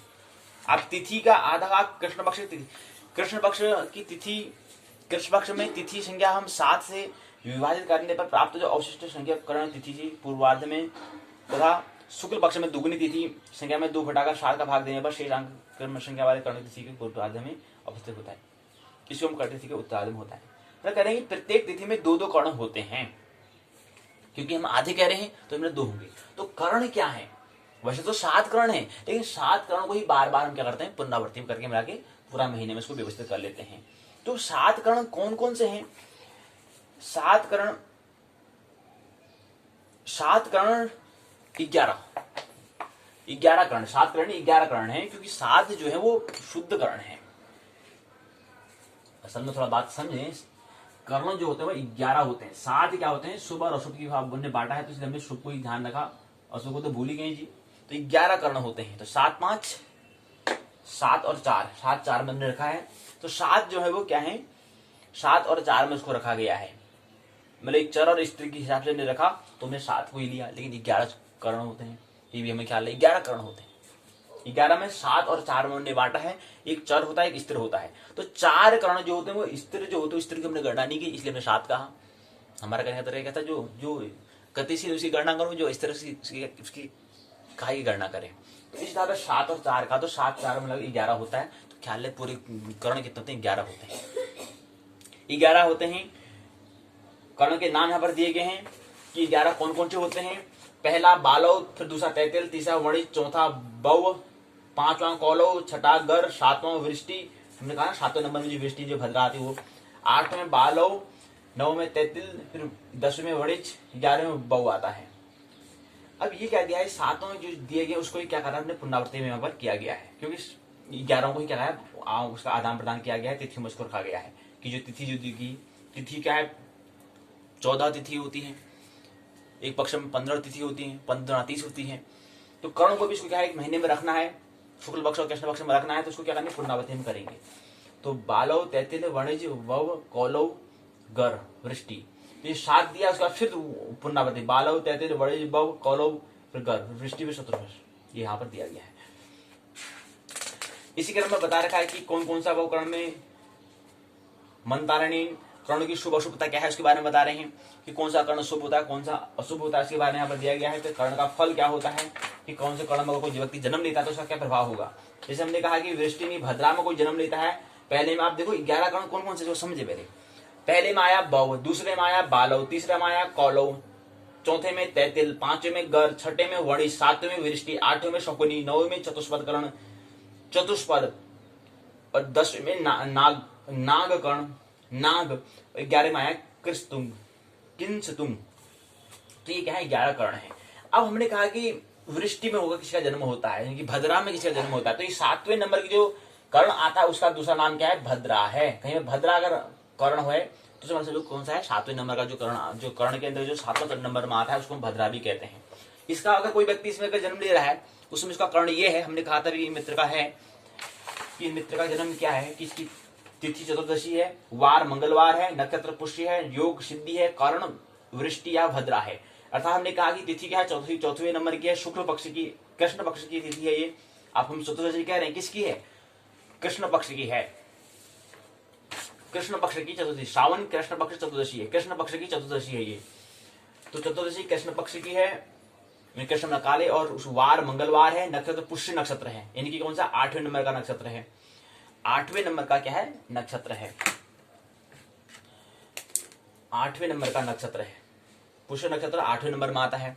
फिर इसी क्रम में चतुर्दशी मतलब क्या है, शुक्ल पक्ष की है। कौन सी पक्ष की है, शुक्ल की, शुक्ल मतलब काले की है, जहां पर उजाला मतलब जहां पर क्या हुआ अंधेरा बढ़ रहा होगा, इनकी यहाँ पर जहां पर अमावस्या आनी, इसके बाद अमावस्या आएगी।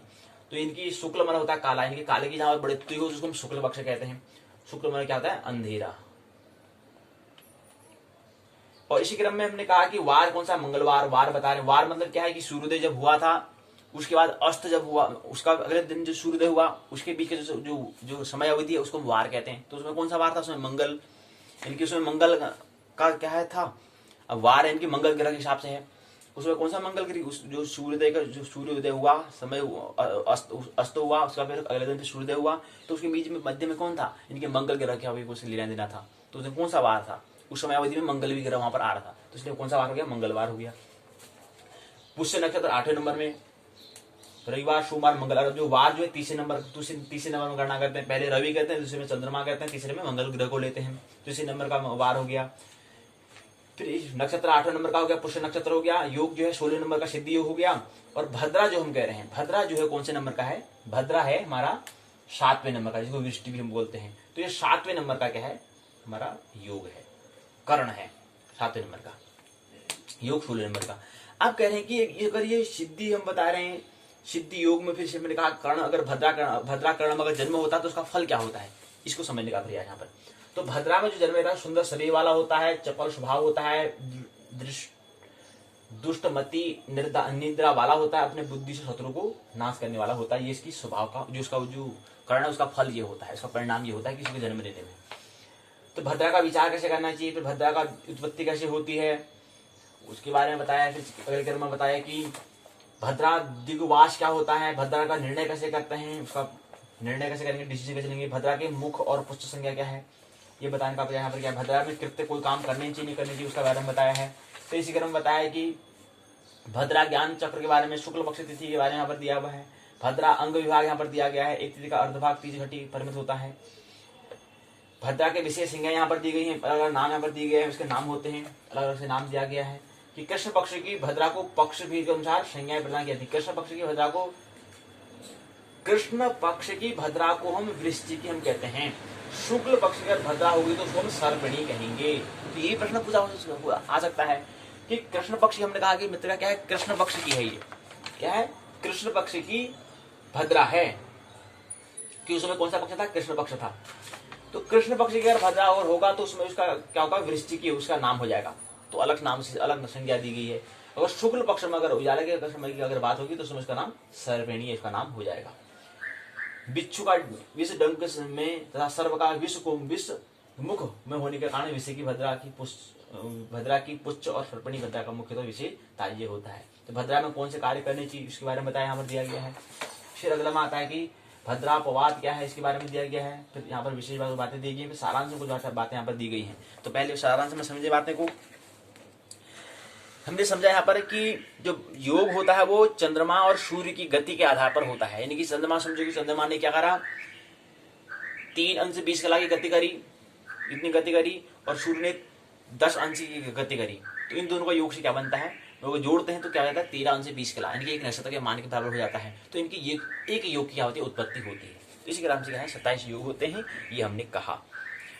पहले को विश्वकुंभ, दूसरे को प्रति, तीसरे को आयुष्मान, चौथे को सौभाग्य, 5 को शोभन, 6 को अतिगण, 7 को सुवर्मा, 8 को धृति, 9 को शूल, 10 को गण, 11 को वृद्धि, 12 को ध्रुव, 13 को व्याघात, 14 को हर्षण, 15 को वज्र, 16 को सिद्धि, 17 को वेदिपात, 18 को वरियान, 19 को परिग, 20 को शिव, 21 को सिद्धि, 22 को शादी, 23 को शुभ, 24 को शुक्ल, 25 को ब्रह्म, 26 को इंद्र, 27 को वैधृति हमने योग कहा।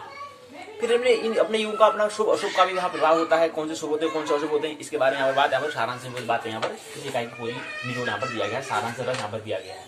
तो यहाँ पर सारांश पूर्ण हो जाती है, पर पारंपरिक शब्दावली यहाँ पर दिए गए हैं। योग जो है 2 प्रकार के होते हैं, हमने कहा आनंद आदि योग और दूसरा विश्वकुंभ आदि योग होते हैं।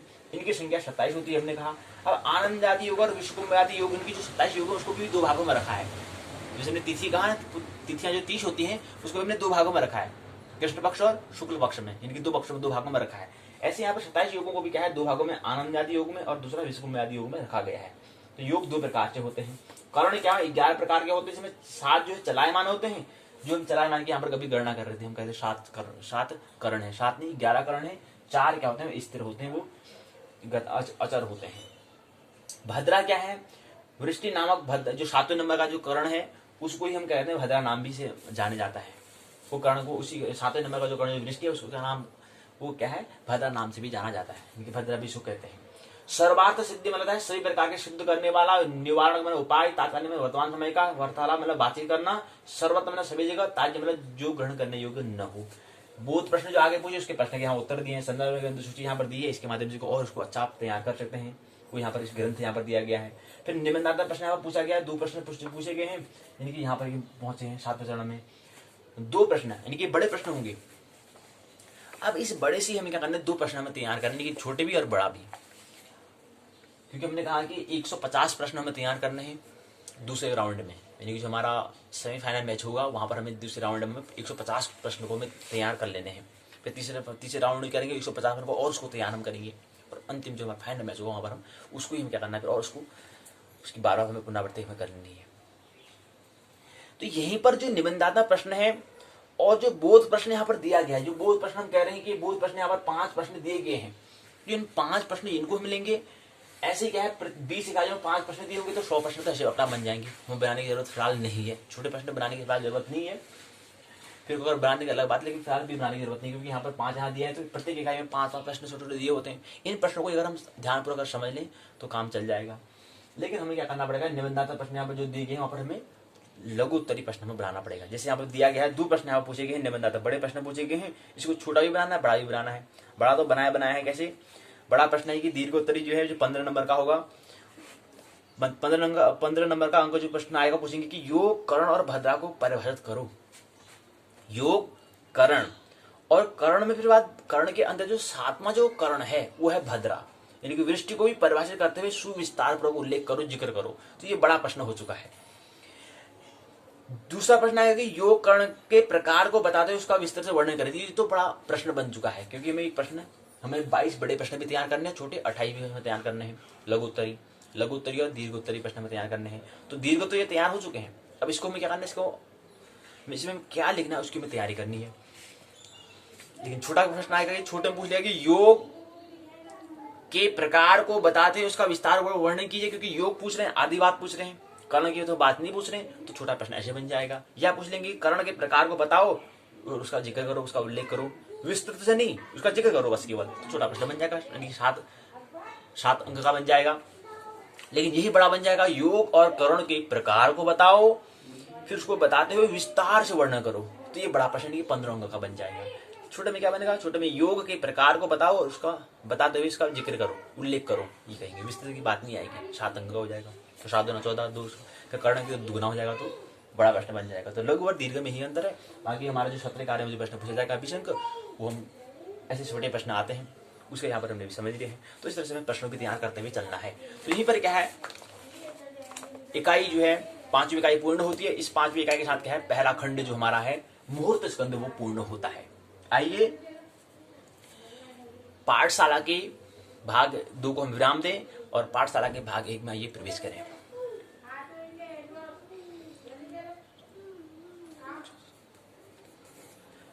आइए प्रवेश करें।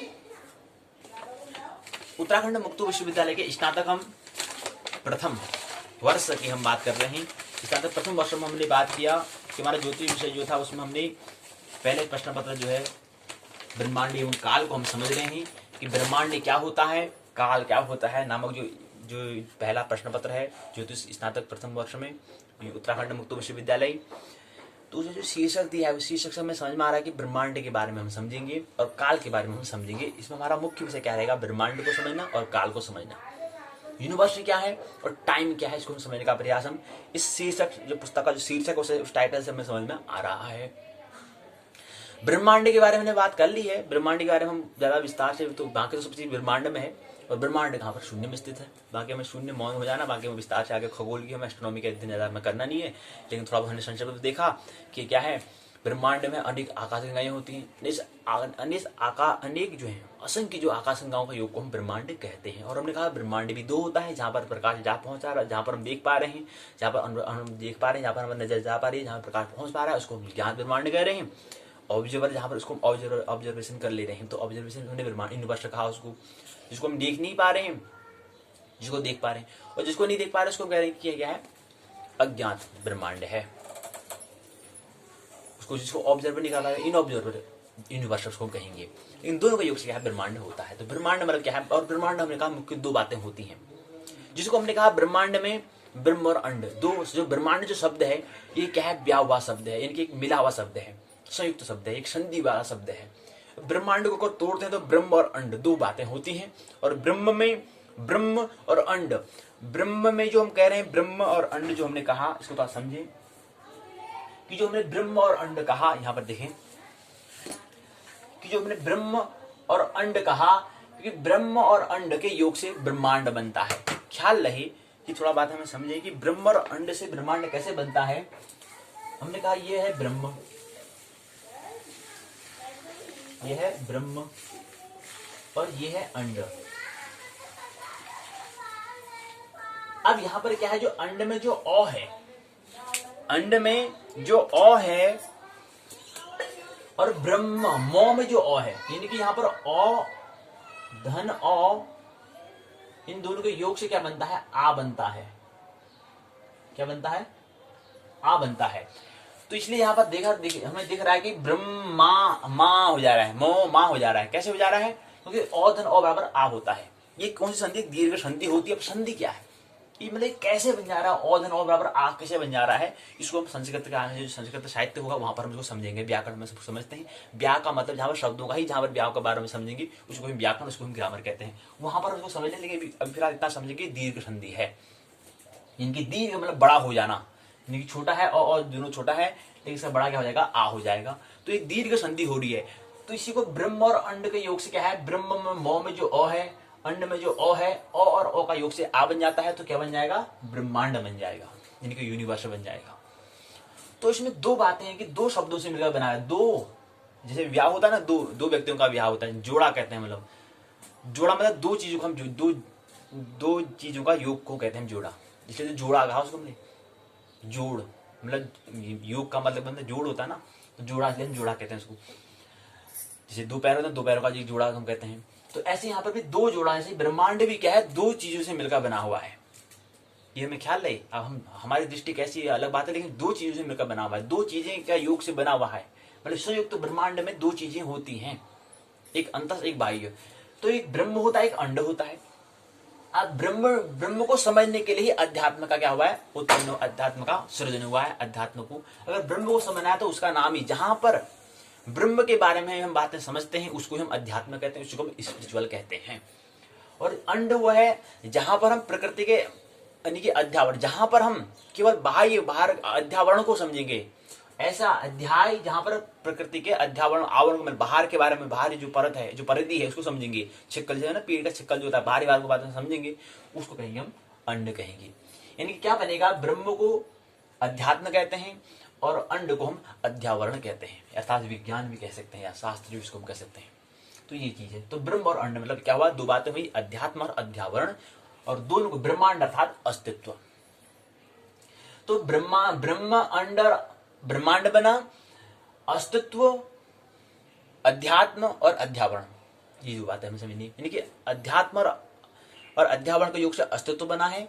जैसे ब्रह्मांड जो है ब्रह्म और अंड से मिलकर बना हुआ है, इसके योग से ब्रह्मांड कहते हैं। अब इसको हम तोड़ने के लिए, केवल समझने के लिए हम बात करते हैं, बस हो गया। बाकी इसको तोड़ने की कोई आवश्यकता, अनिवार्यता नहीं है, इसेंशियल नहीं है। कोई व्यक्ति ऐसा भी हो सकता है, कभी जैसे व्यक्ति भी हो सकते, संत भी हो सकते हैं, वो भी हो सकते हैं, बुद्धत्व वाले व्यक्ति भी हो सकते हैं, जो उसको तोड़ने की आवश्यकता नहीं है। बगैर पढ़े लिखे अनपढ़ भी क्या है वो समझ जाएंगे, कोई तोड़ने की आवश्यकता नहीं है। क्योंकि महत्वपूर्ण क्या होता है, अगर हमारी शिक्षा जो है, जो हमें विचारशील, जो हमें मौन को, हमारे स्वरूप को जो मिलाए, वो शिक्षा हमारे लिए क्या है, सार्थक हो सकती है। अगर वो शिक्षा अगर हमें क्या करे, अगर हमें जोड़ने का बजाय, उसको मिलने की बजाय अगर हमें तोड़ने का काम करें, तो वो शिक्षा पे शिक्षा नहीं होगी। तभी तो हमने कहा कि विद्या ददाति विनय, जो विनय प्रदान करे और विद्या विमुक्ति, जो मुक्त करे वही विद्या है। तो ऐसी शिक्षा भी वही कहलाएगी, इसे तोड़ना नहीं है। तो मतलब पढ़ने के अगर हम कर रहे हैं तो इसको तोड़ना हमने सीख लिया कि विज्ञान, हाँ बड़ा विज्ञान का बड़ा बोलबाला, अध्यात्म होता ही नहीं, अध्यात्म कोई चीज है ही नहीं, किसने कहा अध्यात्म होता है।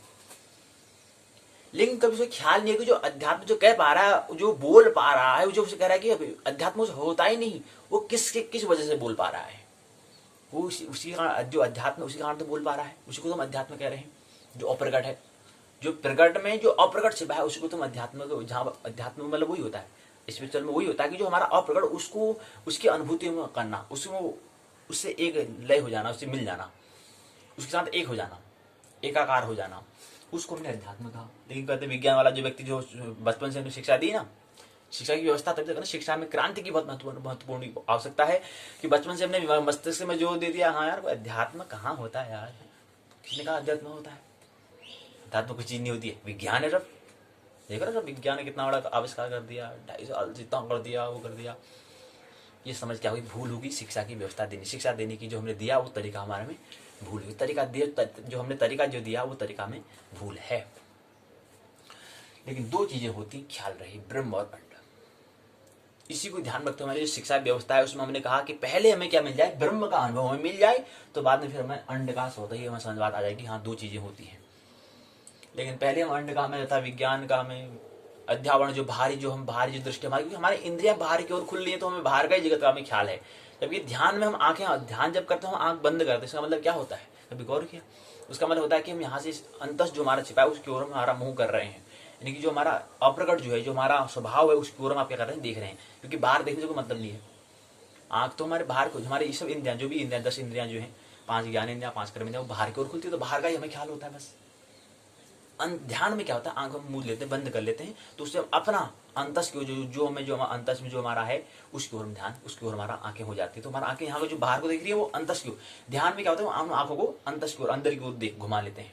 कोई ध्यान की स्थिति है कि अपने अंतस में देखना कि विचार आ रहे हैं, वो चीजें, इसका कभी ध्यान और प्रेम कभी अनुभूति नहीं करेंगे तो पहले अगर मस्तिष्क से हमने पूरी शिक्षा व्यवस्था कर दी तो फिर कहेगा हाँ कुछ नहीं होता, ये धर्म कुछ नहीं होता है, ना ही धर्म होता है, नहीं अध्यात्म होता है। अध्यात्म किसने कहा कुछ नहीं होता है?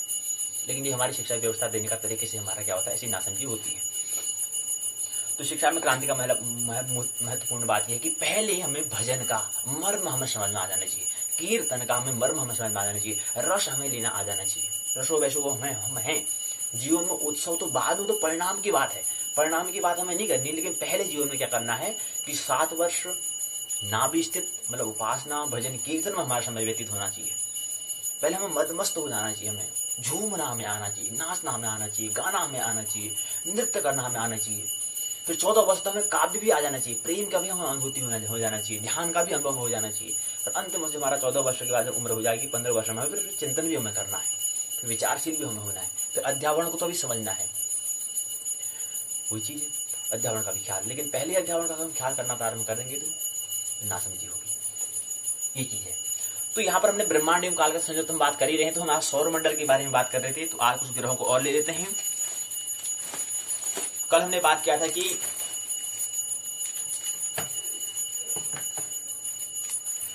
कल हमने चंद्रमा के बारे में समझने का हम प्रयास कर रहे थे, मून के बारे में हम बात कर रहे थे। हमने कहा कि इससे पहले हमने ये समझा कि सूर्य, हमने कहा कि पृथ्वी जो हम कह रहे हैं, जो वसुधा जो भूमि जो कह रहे हैं, इसके सबसे नजदीक हमारा तारा कौन सा है? सूर्य है, जो हमें प्रतिदिन हमें प्रकाश देता है। वो कितनी दूरी पर है? 14 करोड़ 40 लाख किलोमीटर दूर है। क्यों, कैसे? हमने कहा क्योंकि हमने कहा कि प्रकाश को आने में क्या है 8 मिनट 22 मिनट का सेकंड लगता है। तो इस आधार पर अगर हम एक सेकंड में 3 लाख किलोमीटर होता है, इसको गुणा अगर हम क्या करते हैं 1 सेकंड को फिर 60 सेकंड से गुणा करेंगे तो 1 मिनट बनता है। फिर 1 मिनट को हम 60 से गुणा करेंगे तो 1 घंटा बनेगा। 8 मिनट की बात करनी, घंटे की तो बात करने की जरूरत ही नहीं है, वो तो खैर बाद में दूसरे तारे की हमें करनी पड़ेगी। 8 मिनट करना है तो उसको हम 8 से गुणा करेंगे तो 8 मिनट गुणा करते हैं तो कितना समय आएगा, कितना किलोमीटर आएगा? 14 करोड़ 40 लाख या 14 करोड़ 14.5 करोड़ के करीब आता है। क्योंकि 8 मिनट 22 सेकंड भी तो है, उस सेकंड का भी तो महत्व है। क्योंकि 1 सेकंड में जब 3 लाख किलोमीटर चल जा रहा है तो फिर 22 सेकंड का भी तो महत्व है। तो उसका तो करीब 15 करोड़ के हम कह सकते हैं। 15 करोड़ मतलब दूर, इतना दूर क्या है हमारा सूर्य स्थित है हमसे, क्योंकि उसके प्रकाश से हम गणना कर रहे हैं। क्योंकि उसके आने में क्या है 8 मिनट 22 मिनट का सेकंड, 8 मिनट 22 मिनट का सेकंड का समय लगता है। और उसके बाद हमने कहा जो दूसरा तारा है उसको आने में 4.22 लाइट ईयर लग जाते हैं, अर्थात 4 साल लग जाते हैं। 4.22 की हम बात करें, फिलहाल उसको ले लें 4 ही अगर माने तो 4 साल लग जाते हैं प्रकाश को आने में। मतलब एक इतना दूर है वो, जहां प्रकाश को आने में 4 साल लग जा रहा है तो कितना होगा। और हमने कहा कि 1 सेकंड में प्रकाश जो है 3 लाख किलोमीटर चलता है, और हमारा सूर्य इतना नजदीक है, उसको आने में 8 मिनट, उसके प्रकाश को आने में, उसकी रोशनी में आने में 8 मिनट 22 सेकंड समय लगता है। उसको आने में कितना समय लगेगा? तो 4 साल लग जा रहे हैं। यानी कि मिनट को फिर 60 मिनट करेंगे तो 60 मिनट से क्या बन जाएगा? फिर 1 घंटा बनेगा। फिर ऐसे 1 घंटा 24 घंटा होगा तो 1 दिन बनेगा, एक अहोरात्र बनेगा। 12 घंटे होगा तो दिन बन जाएगा, 12 घंटे में तो रात बन जाएगा, अर्थात दुर्ग योग से दिन रात से अहोरात्र बन जाएगा। यानी कि 24 घंटे का एक अहोरात्र हो जाएगा। ऐसे ही 365 दिन हो जाएंगे। फिर 365 दिन प्लस 5 घंटे 46 मिनट 45 मिनट 46 सेकंड का समय होगा तो एक वर्ष हो जाएगा। ऐसे ही क्या हो जाएंगे 4 वर्ष लगेंगे। 4 वर्ष से भी ऊपर, मतलब 2-3 महीने और कह सकते हैं, क्योंकि 4.22 हम लाइट ईयर कह रहे हैं, इतना समय लग जाता है। 4 वर्ष से ज्यादा का समय लग जाता है, कहने का मतलब ये है इतना समय लग जाता है। इसके बाद जो तीसरा जो तारा है वो तो और भी 9 साल लग जाता है उसको आने में, 9 लाइट ईयर, यानी कि प्रकाश को आने, वहां से रोशनी को यहाँ आने में क्या है 9 साल लग जाते हैं, 9 लाइट ईयर लग जाते हैं। तो तीसरा तारा, और रात को जब देखते हैं तो इतने सारे तारे होते हैं, कितने दूर में नहीं होते होंगे। एक तारा इतना नजदीक में है, उसको आने में 8 मिनट, उसकी रोशनी को आने में इतना समय लग रहा है। तो इतना फिर खगोल जो है, जो ब्रह्मांड की हम बात कर रहे हैं, जो खगोल की एस्ट्रोनॉमी की हम बात कर रहे हैं, वो तो बहुत दूर की बात हो जाती है। लेकिन थोड़ा संक्षिप्त में दर्शन मिल जाए तो वहां से हम समर्पण करें, उसका फिर अंत अपने केंद्र की ओर यात्रा करें। इसी में ख्याल को रखते हुए अभी हम खगोल को समझ रहे हैं, इसी क्रम में वही को अंत की ओर यात्रा हम कर रहे हैं। हमने एक बात किया, इसके बाद मैंने थोड़ा आकाश गंगा को समझा आपने। उसके बाद बहुत सारे आकाश, असंख्य आकाश गंगाएं हैं, असंख्य गैलेक्सियां हैं, नॉन काउंटिंग, उसे काउंटिंग हम नहीं कर सकते हैं। तो इतने सारे, उसका योग को हम ब्रह्मांड कह रहे हैं। ब्रह्मांड को 2 हिस्सा में कहा, ज्ञात अज्ञात कहा। उसका फिर वहां से इंद्र को अपनी केंद्र की ओर हमने यात्रा करी। उसका हम सौर मंडल में आए आकाश गंगा के साथ, फिर हम सौर मंडल में आए। सौर मंडल के बाद हम फिर पृथ्वी ग्रहों को हम समझने का प्रयास, सौरमंडल में जो 8 ग्रह उसको समझने का प्रयास कर रहे हैं। सूर्य को हमने समझा, सूर्य का फिर हमने बुध को समझा, शुक्र को समझा, फिर पृथ्वी को समझ रहे हैं।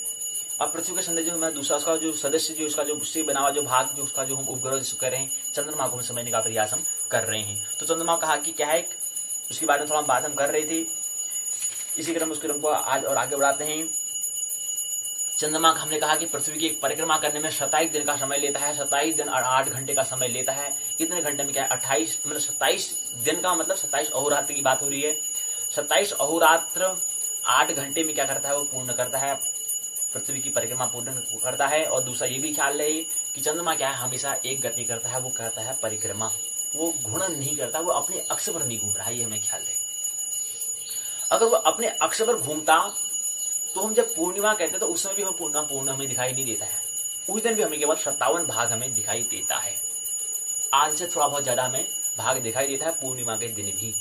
क्यों? क्योंकि वो अपने अगर कील पर घूमता तो हमें दिखाई देता, लेकिन एक भाग हमेशा उसका 57 में जो हम कह रहे हैं जो 43% जो भाग है वो हमेशा ढका हुआ रहता है, तो हमें दिखता ही नहीं कभी। उसमें है भी क्या पता नहीं, कुछ पता ही नहीं, कभी रोशनी दिखता ही नहीं, घूमता ही नहीं, कहाँ से हमेशा ऐसे ही घूमेगा बस।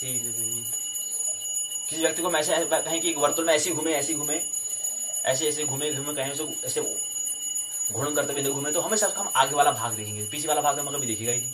तो ऐसे ही चंद्रमा का भी है, तो एक गति कर रहा है और गति करने में कितना समय लेता है, 27 दिन का, 27 अहोरात्र का और 8 घंटे का समय लेता है। इसी के आधार पर हमने कहा महीने जो फल हम जो फ्लेक्सी फोन में कराते हैं, रिचार्ज कराते हैं, वो इसी आधार पर करते हैं। 27-28 दिन की रिचार्ज की बात जो करते हैं। चंद्रमा का व्यास कितना होगा? हमने कहा कि पृथ्वी का जो व्यास जो क्या है वो अगर विषुवत की अगर बात करें और ध्रुवी की अगर हम बात करें तो हमने कहा कि जो पृथ्वी का पहले व्यास समझे, पहले समझना महत्वपूर्ण पृथ्वी का है, पृथ्वी कितनी बड़ी है, कितनी वसुधा कितनी बड़ी है वो तो समझे। नहीं तो इतनी गति 29 किलोमीटर प्रति सेकंड की रफ्तार से पृथ्वी गति कर रही है, सूर्य की परिक्रमा कर लेती है 365 दिन में 5 घंटे 46 मिनट 45 मिनट 46 सेकंड में एक वर्ष में क्या करते हैं, सूर्य की परिक्रमा पूर्ण कर लेती है। इतनी स्पीड से मतलब एक सेकंड में करीब 29 किलोमीटर के करीब क्या है दूरी तय कर लेती है। हमें गति करते हुए हमें महसूस क्यों नहीं होता होगा? क्या कारण है? पहले देखो सही पृथ्वी है कितनी और हम उसके समान हम कितने छोटे हैं कितने बड़े, ये तो देखें। तो पृथ्वी का जो विश्व व्यास जो है वो कितना है, 12,756 किलोमीटर और ध्रुवीय वृत्ति जो व्यास है वो क्या है, 12,714, यानी कि 12,1400, 1424, 2434, 44, 54, यानी कि 40 तो 56, यानी कि 42 किलोमीटर का क्या है अंतर है। इसलिए कहते हैं पृथ्वी था ध्रुवों में था दबी हुई है, ये थोड़ा कहते हैं चपटी है कहते हैं पृथ्वी। तो ये बात समझ में आ गई। अब चंद्रमा का क्या है, चंद्रमा का जो व्यास हम कह रहे हैं वो है 3,480 किलोमीटर। चंद्रमा का व्यास केवल 3,480 किलोमीटर है और जहां पृथ्वी का व्यास कितना है 12,756 किलोमीटर। 12,700 किलोमीटर ये वाला, यानी कि जो क्षैतिज की बात करें ऊर्ध्वाधर की 12,714 किलोमीटर, 12,714 किलोमीटर और 12,756 किलोमीटर, यानी कि ये हम बात कर रहे हैं। तो 12,000 और 3,000 कितना छोटा है चंद्रमा, लेकिन वो भी हमसे कितना बड़ा है, जब रात को देखते इतना बड़ा दिखता है। अब जो वो चंद्रमा इतना हमें इतना बड़ा दिखाई देता है और सूर्य जो कि हमें करीब 15 करोड़ किलोमीटर दूर स्थित है वो हमें दिखाई देता है। और उसके बाद जो हमें असंख्य हमें आकाश में जो तारे दिखाई देते हैं, जो आकाश में तारे दिखाई दे रहे हैं वो तारे भी क्या हैं, वो तारे भी हजारों लाइट ईयर दूर है, वो हजारों लाखों लाइट ईयर दूर है वो। क्योंकि एक 8 हम बात कर रहे हैं कि हमारा जो सबसे नजदीक वो 4 लाइट ईयर है, दूसरा वाला तारा जो है 9 लाइट ईयर है। तो ऐसे अन्य जो तारा दिखाई कितनी दूर है, तो इसलिए तो छोटे दिखाई देते हैं। लेकिन अगर वहां पर जाएंगे तो बहुत ही विशाल काय पिंड होंगे, शायद घबरा ही जाए देखते हुए, ऐसे करके हम घबरा जाते हैं, इतना बड़ा आकार। तो इतने बड़े विशाल काय खगोलीय पिंड हैं, तो वहां पर हम क्या करें, इतने खगोल पिंड हमको वहां पर हमारा मस्तिष्क हमारा तैयार नहीं है, तो वहां पर क्या करें, इसको प्रणाम करें, समर्पण कर दें, वहां से अपने केंद्र को यात्रा करें। तो ये हमने देखा।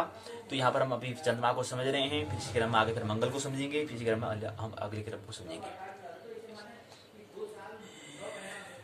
तो ये हमने कहा कि चंद्रमा पृथ्वी के अक्ष के सापेक्ष क्या है 58.48 का मतलब क्या है कि चंद्रमा का अक्ष जो है चंद्रमा के अक्ष तल पृथ्वी के अक्ष के सापेक्ष 58.48 डिग्री का अक्ष का कोण बनाता है। तो ये इतना अंश का कोण बनाता है, ये फिर गणित की बात है, बाद में समझेंगे। गणित के ज्योतिष की गणना करने के लिए गणित का जन्म हुआ है, फिर बाद में समझेंगे इसको कि क्या होता है, कितने अंश में होता है समझेंगे। चंद्रमा पृथ्वी के अंश के लगभग समानांतर है, इसका परिक्रमा की पद्धति क्या है, दीर्घ वृत्ताकार है। बाकी हमने व्यास बता दिया। सूर्य के संदर्भ में चंद्रमा की परिक्रमा की अवधि जो होती है 29 दिन 12 घंटे 44 मिनट की और 2.8 सेकंड बराबर 29.53 दिन का होता है। इसी समय को हम चंद्रमास कहते हैं। तो हमने कहा कि समय की गणना हम कर सकते हैं चारों के हिसाब से, चारों के हिसाब से हम समय की गणना हम कर सकते हैं। चारों मतलब कौन, एक तो हो गया हमारा पृथ्वी हो गई, एक हमारा हो गया सूर्य, एक हो गया हमारा चंद्रमा, एक हमारा हो गया नक्षत्र। हमने सबसे नजदीक हम क्या है, पृथ्वी के नजदीक हैं, उसके बाद हम सूर्य के नजदीक हैं, उसके बाद हम चंद्रमा के नजदीक हैं, उसके बाद फिर हम नक्षत्रों के नजदीक हैं। अब यहाँ पर ग्रह उनकी हमने बात नहीं की, तो एक ग्रह की हमने बात कर ली है, तो बाकी फिर तारों की बात करेंगे। ग्रह क्या वो सोलर सिस्टम के हमारे नजदीक है, उससे मुलाकात कर सकते हैं। लेकिन जो नक्षत्र की बात करें, जो बहुत दूर जो तारे हैं, उनकी हमने बात कर ली, तो उनके सापेक्ष हम गति की बात करते हैं। तो इसी के साथ हमारे पास समय की हम टाइम की बात करते हैं, काल की बात करते हैं। तो सूर्य के संदर्भ में चंद्रमा की परिक्रमा की अवधि जो होती है, सूर्य के संदर्भ की अगर बात करें तो चंद्रमा की परिक्रमा की अवधि है 29 दिन है, 12 घंटे है, 44 मिनट है और 2.8 सेकंड है। तो इस हिसाब से 29.53 दिन की होती, इसी को समय को हम चंद्रमास कहते हैं या साइनोडिक समास हम कहते हैं। तो भाई ये बात हमें समझ में आई नहीं आई, बात ख्याल में आई नहीं आई, कह रहे हैं कि सूर्य के समय में बात अगर करें, भाई देखो यहाँ पर पृथ्वी है, यहाँ पर चंद्रमा है, लेकिन ये चंद्रमा क्या है, पृथ्वी कर रहा है, तो लेकिन साथ साथ क्या है, सूर्य की भी तो परिक्रमा, पृथ्वी क्या है, सूर्य की परिक्रमा कर रही है। तो चंद्रमा क्या है, अगर सूर्य के अगर हम सापेक्ष अगर बात करेंगे तो वो 29 दिन का होता है। 29 दिन होते हैं, 29 अहोरात्र होते हैं, 12 घंटे होते हैं, 44 मिनट का समय होता है। ये सूर्य की परिक्रमा करने में समय लगता है और पृथ्वी का समय करने में 27 दिन 8 घंटे का समय लगता है। तो ये दो समय का थोड़ा अंतर रखें, मतलब सूर्य चंद्रमा जो है एक पृथ्वी की परिक्रमा करने समय की जो समय जो है वो 27 दिन 8 घंटे है, और सूर्य की अगर परिक्रमा करें तो कितना है, 29 दिन 29 और रात 12 घंटे 44 मिनट 2.8 सेकंड, करीब करीब 29.53 दिन का समय लेता है। तो सूर्य के सापेक्ष और पृथ्वी के सापेक्ष। तो यहीं पर आज की बात को समझते हैं। मानना नहीं जानना, आनंद भोजपुर जीवन जीना है। मेरी बातों को इतने प्रेम पूर्वक शांति सुना, बहुत बहुत अनुग्रहित हूँ। अंत में सबके भीतर बैठे हुए माताओं को प्रणाम करता हूँ, मेरा प्रणाम स्वीकार करें।